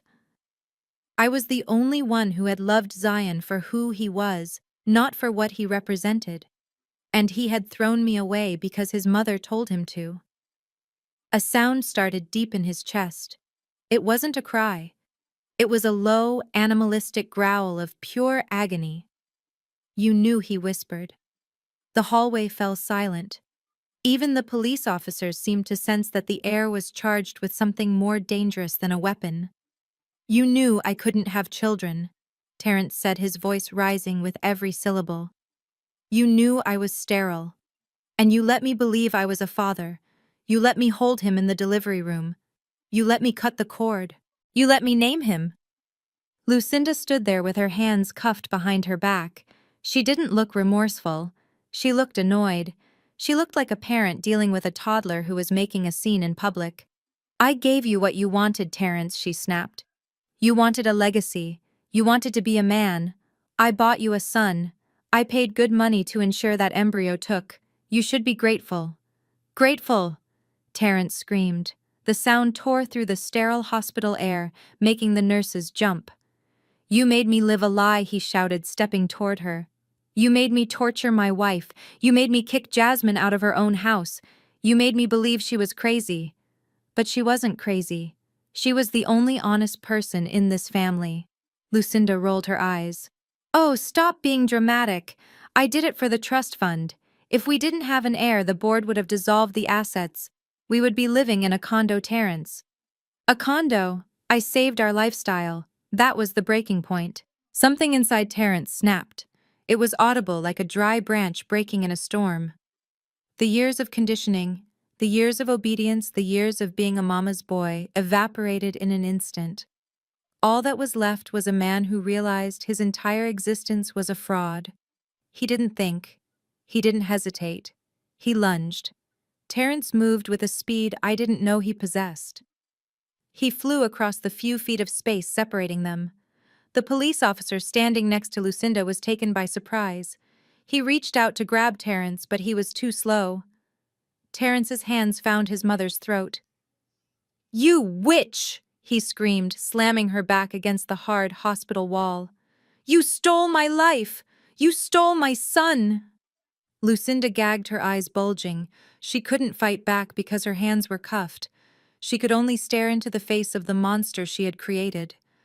Her expensive heels scrabbled against the linoleum floor. Terrence squeezed harder, his knuckles white. He wasn't seeing his mother anymore. He was seeing the architect of his misery. He was seeing the woman who poisoned a child and poisoned his soul. "Get off her!" the detective shouted, diving into the fray. The two officers grabbed Terrence by the shoulders, trying to pull him off. But he was fueled by a hysterical strength. He held on, dragging Lucinda down toward the floor with him. "I hate you!" Terrence sobbed even as he choked her. "I hate you! I wish you were dead!" "Sir, let go or we will tase you," the officer warned, reaching for the yellow weapon on his belt. Terrence didn't hear him. He was lost in the red mist of betrayal. "Taser! Taser! Taser!" the officer shouted. There was a loud popping sound followed by the distinct crackle of electricity. Terrence's body went rigid. His back arched violently and his hands flew open, releasing Lucinda's throat. He convulsed for a second and then dropped to the floor like a stone, hitting the ground with a sickening thud. Lucinda slid down the wall, gasping for air. There were bright red finger marks rapidly bruising on her neck. She coughed, hacking loudly, trying to suck oxygen back into her lungs. The hallway was absolute chaos. Nurses were screaming. Patients were peering out of their rooms. The security guards were rushing to assist the officers who were now cuffing Terrence as he lay groaning on the floor. But Lucinda wasn't finished. Even as she sat there, disheveled, humiliated, and bruised, she couldn't stop. The narcissism ran too deep. She looked at her son lying on the floor, the son she had just driven to madness, and she spat at him. "You weak fool!" She rasped, her voice hoarse from the strangulation. "I did everything for you. I built this dynasty for you. And this is how you repay me." She looked up at the officers who were hauling her to her feet. She looked at Dr. Hayes, who was watching with cold judgment. And she looked at me. "I created an heir!" She screamed, her voice echoing off the ceiling tiles. "I created a legacy. It doesn't matter whose sperm it was. It matters that his name is Hayes. I did what had to be done. I am the only one with the strength to do what is necessary." The detective shoved her forward, forcing her to walk. "Shut your mouth, Mrs. Hayes," he said roughly. "You have the right to remain silent, and I suggest you use it." They dragged her away, still screaming about her sacrifice, still claiming she was the victim. They dragged Terrence away behind her. His expensive suit ruined, his face streaked with tears and snot, his spirit completely broken. The Hayes dynasty had fallen. It didn't fall with a whimper. It fell with a scream and the crackle of a taser. I stood in the silence that followed, shaking from the adrenaline. I looked around the empty hallway. The floor was scuffed. The air still smelled of ozone and violence. And then I saw her. In the far corner of the waiting area, standing in the shadows, was Emily. My sister-in-law was holding her phone up. Her hand was steady. She wasn't calling a lawyer. She wasn't calling an ambulance. She was recording. I saw the interface on her screen. It was Facebook Live. And in the corner, the little red eye icon showed the viewer count. 5,000 people were watching. Emily had broadcast the whole thing. She had broadcast the poison revelation. She had broadcast the paternity test. She had broadcast the assault. She had broadcast Lucinda's confession. The comments were scrolling up the screen faster than I could read them. Monster. Lock her up. Poor kid. That family is evil. Emily looked at me. Her eyes were sad, but there was a grim satisfaction in her set jaw. She lowered the phone slowly, ending the broadcast. "It is done," Emily whispered across the room. "The world knows. They can't buy their way out of this one, Jasmine. It is over." I looked at the phone in her hand, the tool that had just delivered the final blow. Lucinda loved her reputation more than she loved her family. She loved her social standing more than she loved God. And in 5 minutes, Emily had burned it all to the ground. The Hayes name, which had opened doors in Atlanta for 50 years, was now mud. It was synonymous with poison and lies. I took a deep breath. The air felt cleaner somehow. The oppressive weight that had been sitting on my chest for 4 years was gone. I turned back to the trauma room. I walked through the doors, leaving the wreckage of my ex-husband's family behind me. I went back to the only thing that mattered. I went back to the little boy with the golden blood who was finally safe. The wheels of justice usually grind slowly, but when you have a viral video with 5 million views and a toxicology report that reads like a horror novel, the system moves with terrifying speed. It had been exactly 7 days since the nightmare in the hospital hallway. 7 days since I watched the police drag my ex-husband and his mother away in handcuffs. 7 days since I held my son without fear for the first time in 4 years. I walked into the Fulton County Superior Court, not as the scared, trembling woman who had lost everything in this same building years ago. Today, I walked in as the plaintiff. I wore a sharp navy blue suit that Emily had picked out for me. My hair was pulled back. My head was high. Flanking me were 3 of the most vicious family law attorneys in Atlanta, a team that Emily had paid for using her own divorce settlement money. They looked like sharks circling in shallow water, and for the first time the sharks were on my side. The courtroom was packed. The press had descended on the case like vultures drawn to the smell of old money rotting in the sun. But I didn't care about the cameras. I only cared about the woman sitting in the defendant's box. Lucinda Hayes was unrecognizable. The Chanel suits were gone, replaced by a stark orange jumpsuit that washed out her complexion. Her hair, usually coiffed to perfection, hung limp and gray around her face. She sat behind a thick glass partition designed for high-risk defendants. When our eyes met, she didn't sneer. She didn't look away. She glared at me with a hatred so pure it felt like a physical weight pressing against the glass. Terrence sat at a separate table, his head bowed. He looked like a man who had aged 20 years in a week. He wore a suit, but it hung loosely on his frame as if he had stopped eating. He didn't look at me. He stared at his hands, which were clasped tightly in front of him on the defense table. The judge entered the room, a stern woman with silver hair and eyes that had seen every variety of human cruelty. She didn't waste time with pleasantries. She opened the file in front of her, and the sound of paper turning was the only noise in the room. "We are here to determine the permanent custody arrangement for Zion Hayes," the judge stated, her voice echoing off the mahogany walls.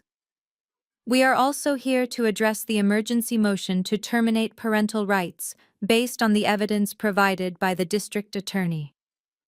My lawyer stood up. He didn't need to shout.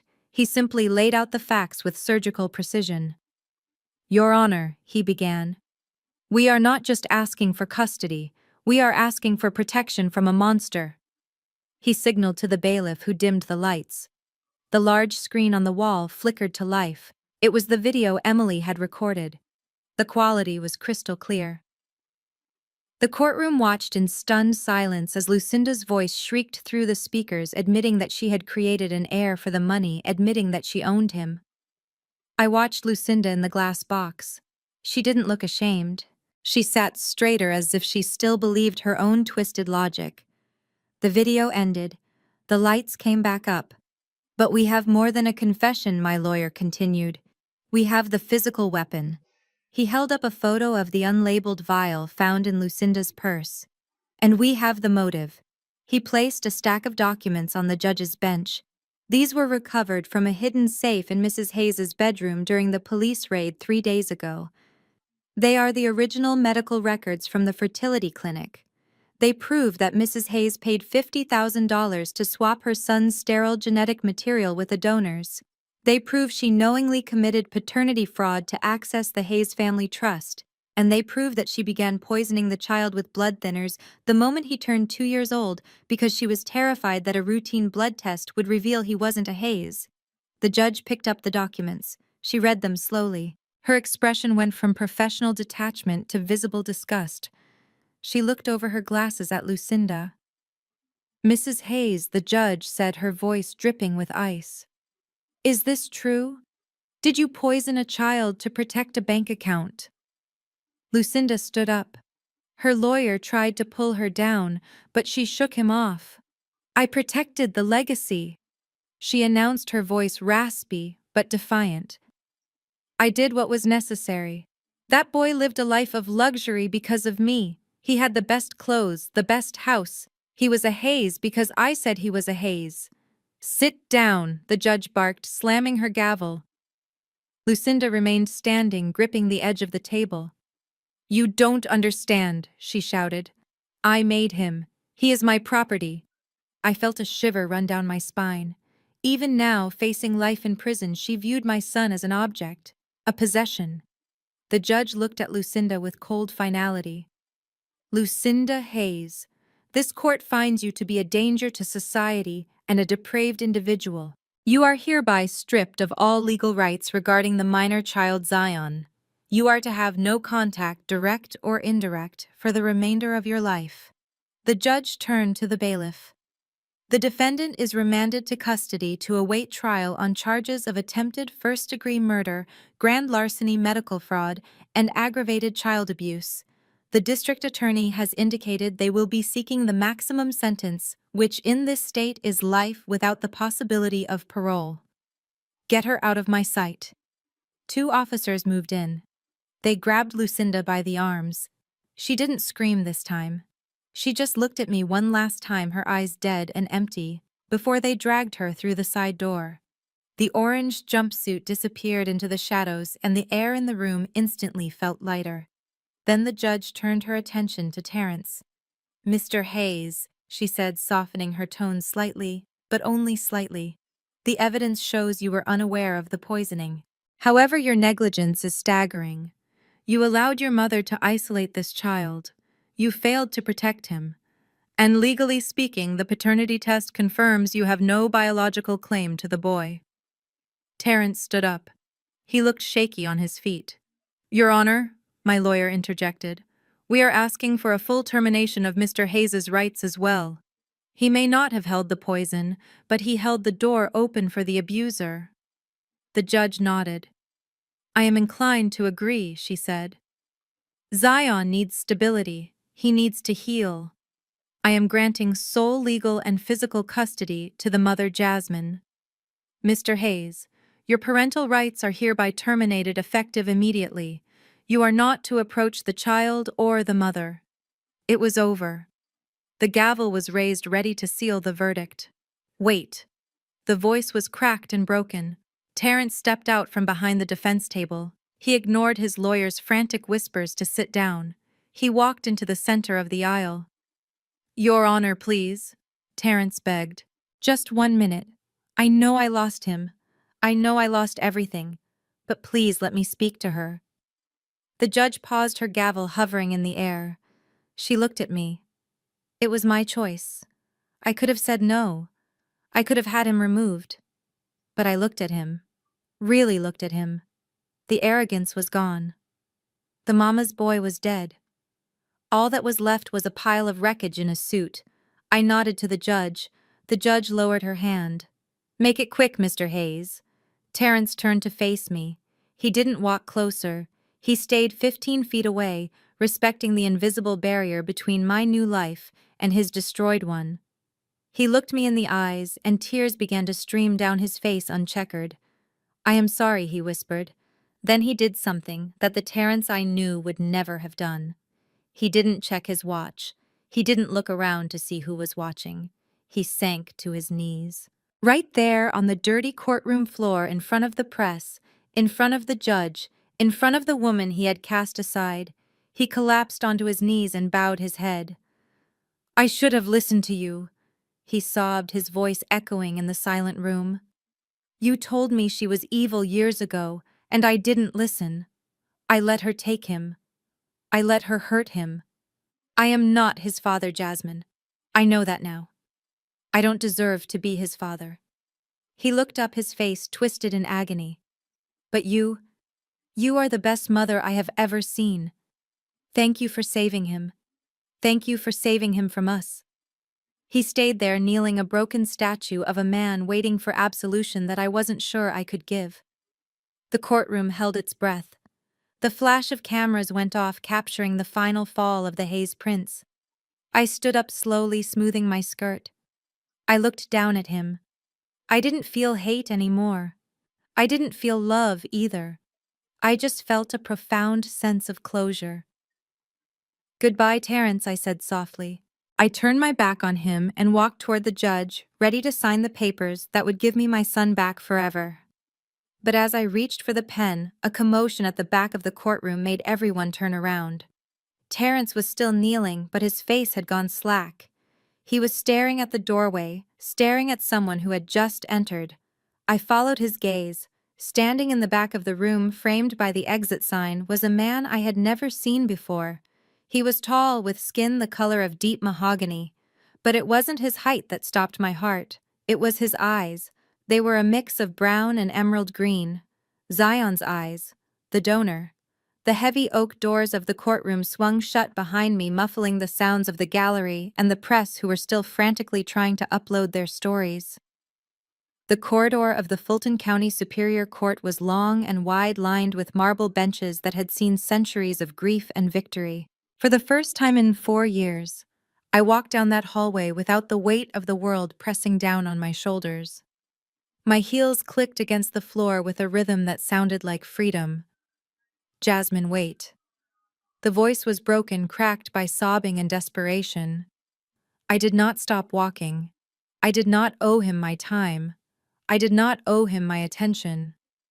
But I knew this moment was necessary. It was the final surgical incision to remove the cancer of the Hayes family from my life completely. "Jasmine, please just stop." I turned around slowly. Terrence was jogging toward me, wiping his face with the back of his hand. He looked nothing like the arrogant man who had stood in the same hallway 4 years ago and told me I would never see my son again. His expensive suit was rumpled, his tie was askew, and his eyes were red and swollen. He looked like a child who had lost his mother in a grocery store, terrified and alone. He stopped 10 feet away from me, respecting the invisible barrier I had erected. He was breathing hard, his chest heaving with emotion. "I needed to tell you," he stammered. "I needed to say it without the lawyers and the judge. I am sorry." I stood there holding my briefcase, which contained the custody order the judge had just signed. I looked at him with a detachment that surprised even me. I expected to feel anger. I expected to feel hate. But looking at him now, I felt nothing. He was just a stranger with a familiar face. "You are sorry," I repeated, my voice flat. "You are sorry that you got caught, Terrence. You are sorry that your inheritance is gone. You are sorry that your reputation is in tatters." "No," he said, shaking his head violently, tears flying from his face. "No, Jasmine. I am sorry about Zion. I am sorry I failed him." He took a step closer, his hands reaching out as if to beg. I still love him, Jasmine, he cried. You have to believe me. I raised him for 4 years. I taught him how to tie his shoes. I read him bedtime stories. He is my son in every way that matters. Please don't cut me out completely. Let me say goodbye to him. Let me explain. I laughed. It was a cold, sharp sound that echoed off the marble walls. You love him, I asked. Is that what you call it? You watched him waste away for 4 years, Terence. You watched him get weaker and paler every single day. You watched bruises bloom on his skin like flowers of agony, and you did nothing. I didn't know, he sobbed. My mother told me it was anemia. She told me the doctors were handling it. You didn't know because you didn't want to know. I cut him off, my voice rising. You were happy to play the role of the doting father for the cameras, but when it came to protecting him, you were a coward. You let your mother isolate him. You let her feed him poison. You watched me get dragged out of his life screaming, and you didn't lift a finger because you were too afraid of losing your allowance. I stepped closer to him until I was looking up into his tear-filled eyes. And now you want to claim him because of love, no, Terence. You want to claim him because he is the only thing you have left. You lost your wife, you lost your mother, you lost your money, and now you are terrified of being alone. Terence fell to his knees right there in the hallway. He grabbed the hem of my jacket, burying his face in the fabric. Please, Jasmine. He begged, his voice muffled. He is all I have. He is the only good thing I ever did. Even if I am not his biological father, I am his dad. Doesn't that count for anything? I looked down at the top of his head. I felt a flicker of pity, but I crushed it instantly. Pity was dangerous. Pity was what had kept me in that abusive marriage for so long. I reached into my briefcase. My fingers brushed against the crisp paper of the document my lawyer had prepared just in case. Stand up, Terence, I said firmly, pulling my jacket from his grasp. He looked up, hope flickering in his eyes. He stood, wiping his knees. I pulled out the document. It was a single page, simple and devastating. This is a renunciation of paternity form, I said, holding it out to him. He stared at it, as if it were a poisonous snake. What is this? He whispered. It is your exit strategy, I said. It is a legal document stating that you acknowledge you are not the biological father of Zion Hayes. It states that you voluntarily relinquish all parental rights and responsibilities. It states that you will never seek contact with him again. Terence backed away, shaking his head. I can't sign that, he said. I can't just erase him from my life. He is my son. He is not your son, I said, my voice hard as steel. Biology says he isn't your son. Morality says he isn't your son. You failed the biological test, and you failed the moral test. You are not a father, Terence. You are just a man who lived in the same house as a child he allowed to be tortured. I took a step forward, holding the pen out to him. And here is why you are going to sign it. I lowered my voice so only he could hear. Right now, the district attorney is building a case against your mother for fraud against the Hayes Family Trust. They know she falsified medical records to unlock the funds. They know she committed paternity fraud. Terence nodded, swallowing hard. I know. That is on her. Is it? I asked. You are the beneficiary of that trust, Terence. You spent that money. You lived in the house bought with that money. You drove the cars bought with that money. If you fight me on custody, if you try to drag this out and claim you are the legal father, the district attorney is going to start wondering how much you knew. They are going to wonder if you were complicit in the fraud. They are going to wonder if you knew about your own sterility and helped your mother pull off the scam. Terence went pale. His mouth opened, but no sound came out. If you sign this, I continued, I will walk away. I will tell the DA that as far as I know, you were just a pawn. You were a victim of your mother's lies, just like Zion. You walk away with no child, but you also walk away with no prison time for fraud. I pressed the document into his chest. But if you don't sign it, I will make it my personal mission to prove that you knew everything. I will testify that you were part of the scheme. I will make sure you share a cell right next to your mother. Terrence looked at the paper. He looked at the pen. His hands were shaking so badly he almost dropped them. He looked at me one last time, searching for any trace of the woman who used to love him. But she was gone. She had died the day he let them take her son away. I have no choice, do I? He whispered. You made your choice 4 years ago, I said. This is just the consequence. He walked over to the marble bench. He laid the paper down. He uncapped the pen. I watched him. He hesitated for a long moment, the tip of the pen hovering over the signature line. A tear fell from his cheek, landing on the paper, creating a small, wet spot near the bottom. Then he signed. It was a messy scrawl, a signature of defeat. He capped the pen and handed the paper back to me. He looked smaller somehow. He looked like a man who had been hollowed out. Take care of him, Terrence choked out. Tell him I loved him. I took the paper and slid it into my briefcase. The sound of the lock clicking shut was the most satisfying sound I had ever heard. I won't tell him anything about you, I said truthfully. I will let him forget. That is the greatest kindness I can give him. I turned around and walked away. I didn't look back. I knew he was still standing there alone in the hallway. He had lost his wife. He had lost his son. He had lost his mother to prison. He had lost his honor. And he had lost the illusion of the life he thought he owned. I walked toward the exit where the sunlight was streaming in. My steps were light. My heart was full. I was walking toward a future where the name Hayes would never be spoken again. I was walking toward my son, and this time, no one was ever going to take him away from me. The salt air of the Florida coast smells nothing like the antiseptic corridors of Northside Hospital. It smells of freedom. It smells of life. I sat on the weathered wooden deck of our small rented beach house, watching the sun dip below the horizon, painting the sky in shades of violet and gold. It has been 6 months since the trial. 180 days of waking up without fear. 180 days of not checking my phone for threatening messages from lawyers.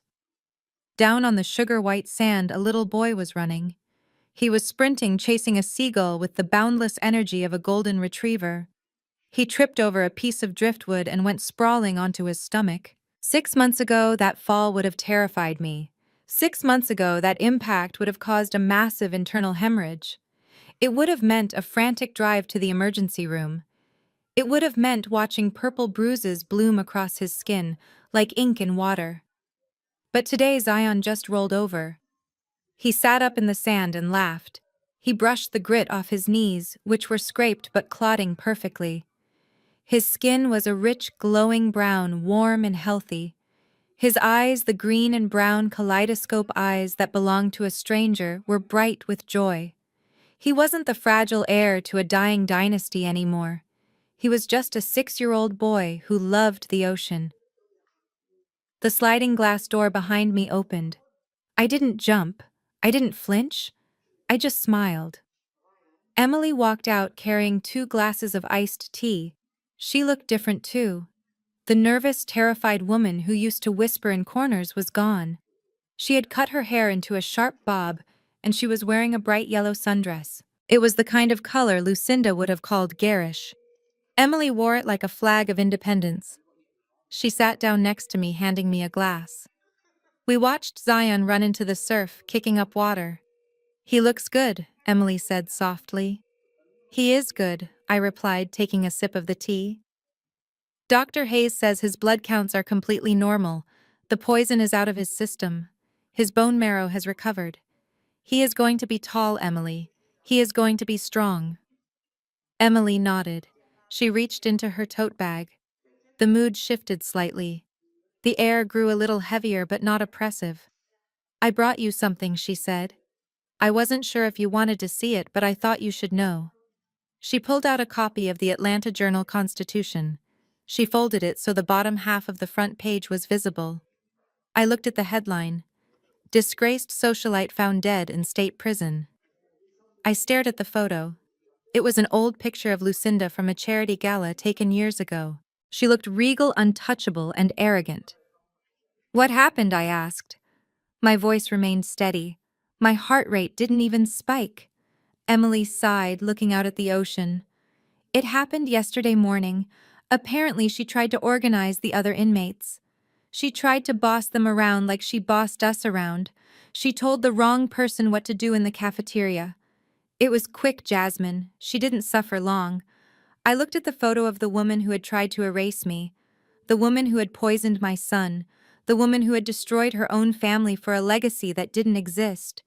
I waited for the satisfaction to hit me. I waited for the surge of vindictive joy. But it didn't come.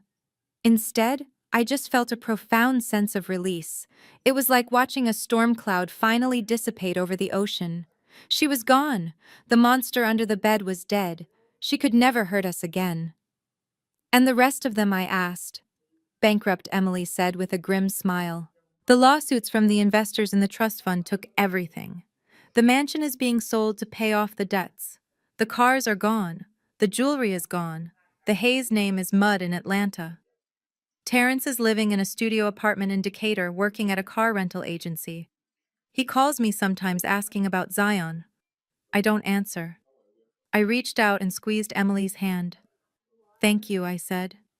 "Thank you for being the one brave person in that house. Thank you for the video." "We saved each other," Emily said, squeezing back. Zion ran up to the deck breathless and dripping wet. He held up a white seashell perfectly spiraled. "Mommy, look," he shouted. "It has no cracks. It is perfect." "It is beautiful, baby," I said, brushing the wet hair off his forehead. "Go find me another one." He turned and sprinted back toward the waves. I watched him go. I watched the way his muscles moved fluidly under his skin. I watched the strength in his legs. I looked down at my own arm. In the crook of my elbow there was a small white scar. It was barely visible now, fading with time. It was the place where the needle had gone in. It was the place where I had given him the golden blood. For years Lucinda had preached about bloodlines. She had obsessed over purity and heritage and the blue blood of the aristocracy. She thought that blood made you royalty. She thought that blood gave you the right to rule over others. She was wrong. Blood isn't about power. It isn't about money or last names or trust funds. Blood is life. My rare blood, the blood she called dirty, the blood she called poison, ran through my son's veins right now. It was carrying oxygen to his brain. It was healing his scrapes. It was fueling his laughter. I stood up, walking to the railing of the deck. The sun was gone now, leaving a soft twilight that felt like a blanket of peace. I took a deep breath of the salty air, filling my lungs with the future. They thought noble blood made a person. But it was the blood of a mother's love that saved everything. I am Jasmine. I am a survivor. I am a mother. And this is my new life. Thank you for listening to my story. If you have ever had to fight for the people you love, please like and share this video. And remember, family isn't always who you are related to. Sometimes it is the people who help you bleed the poison out.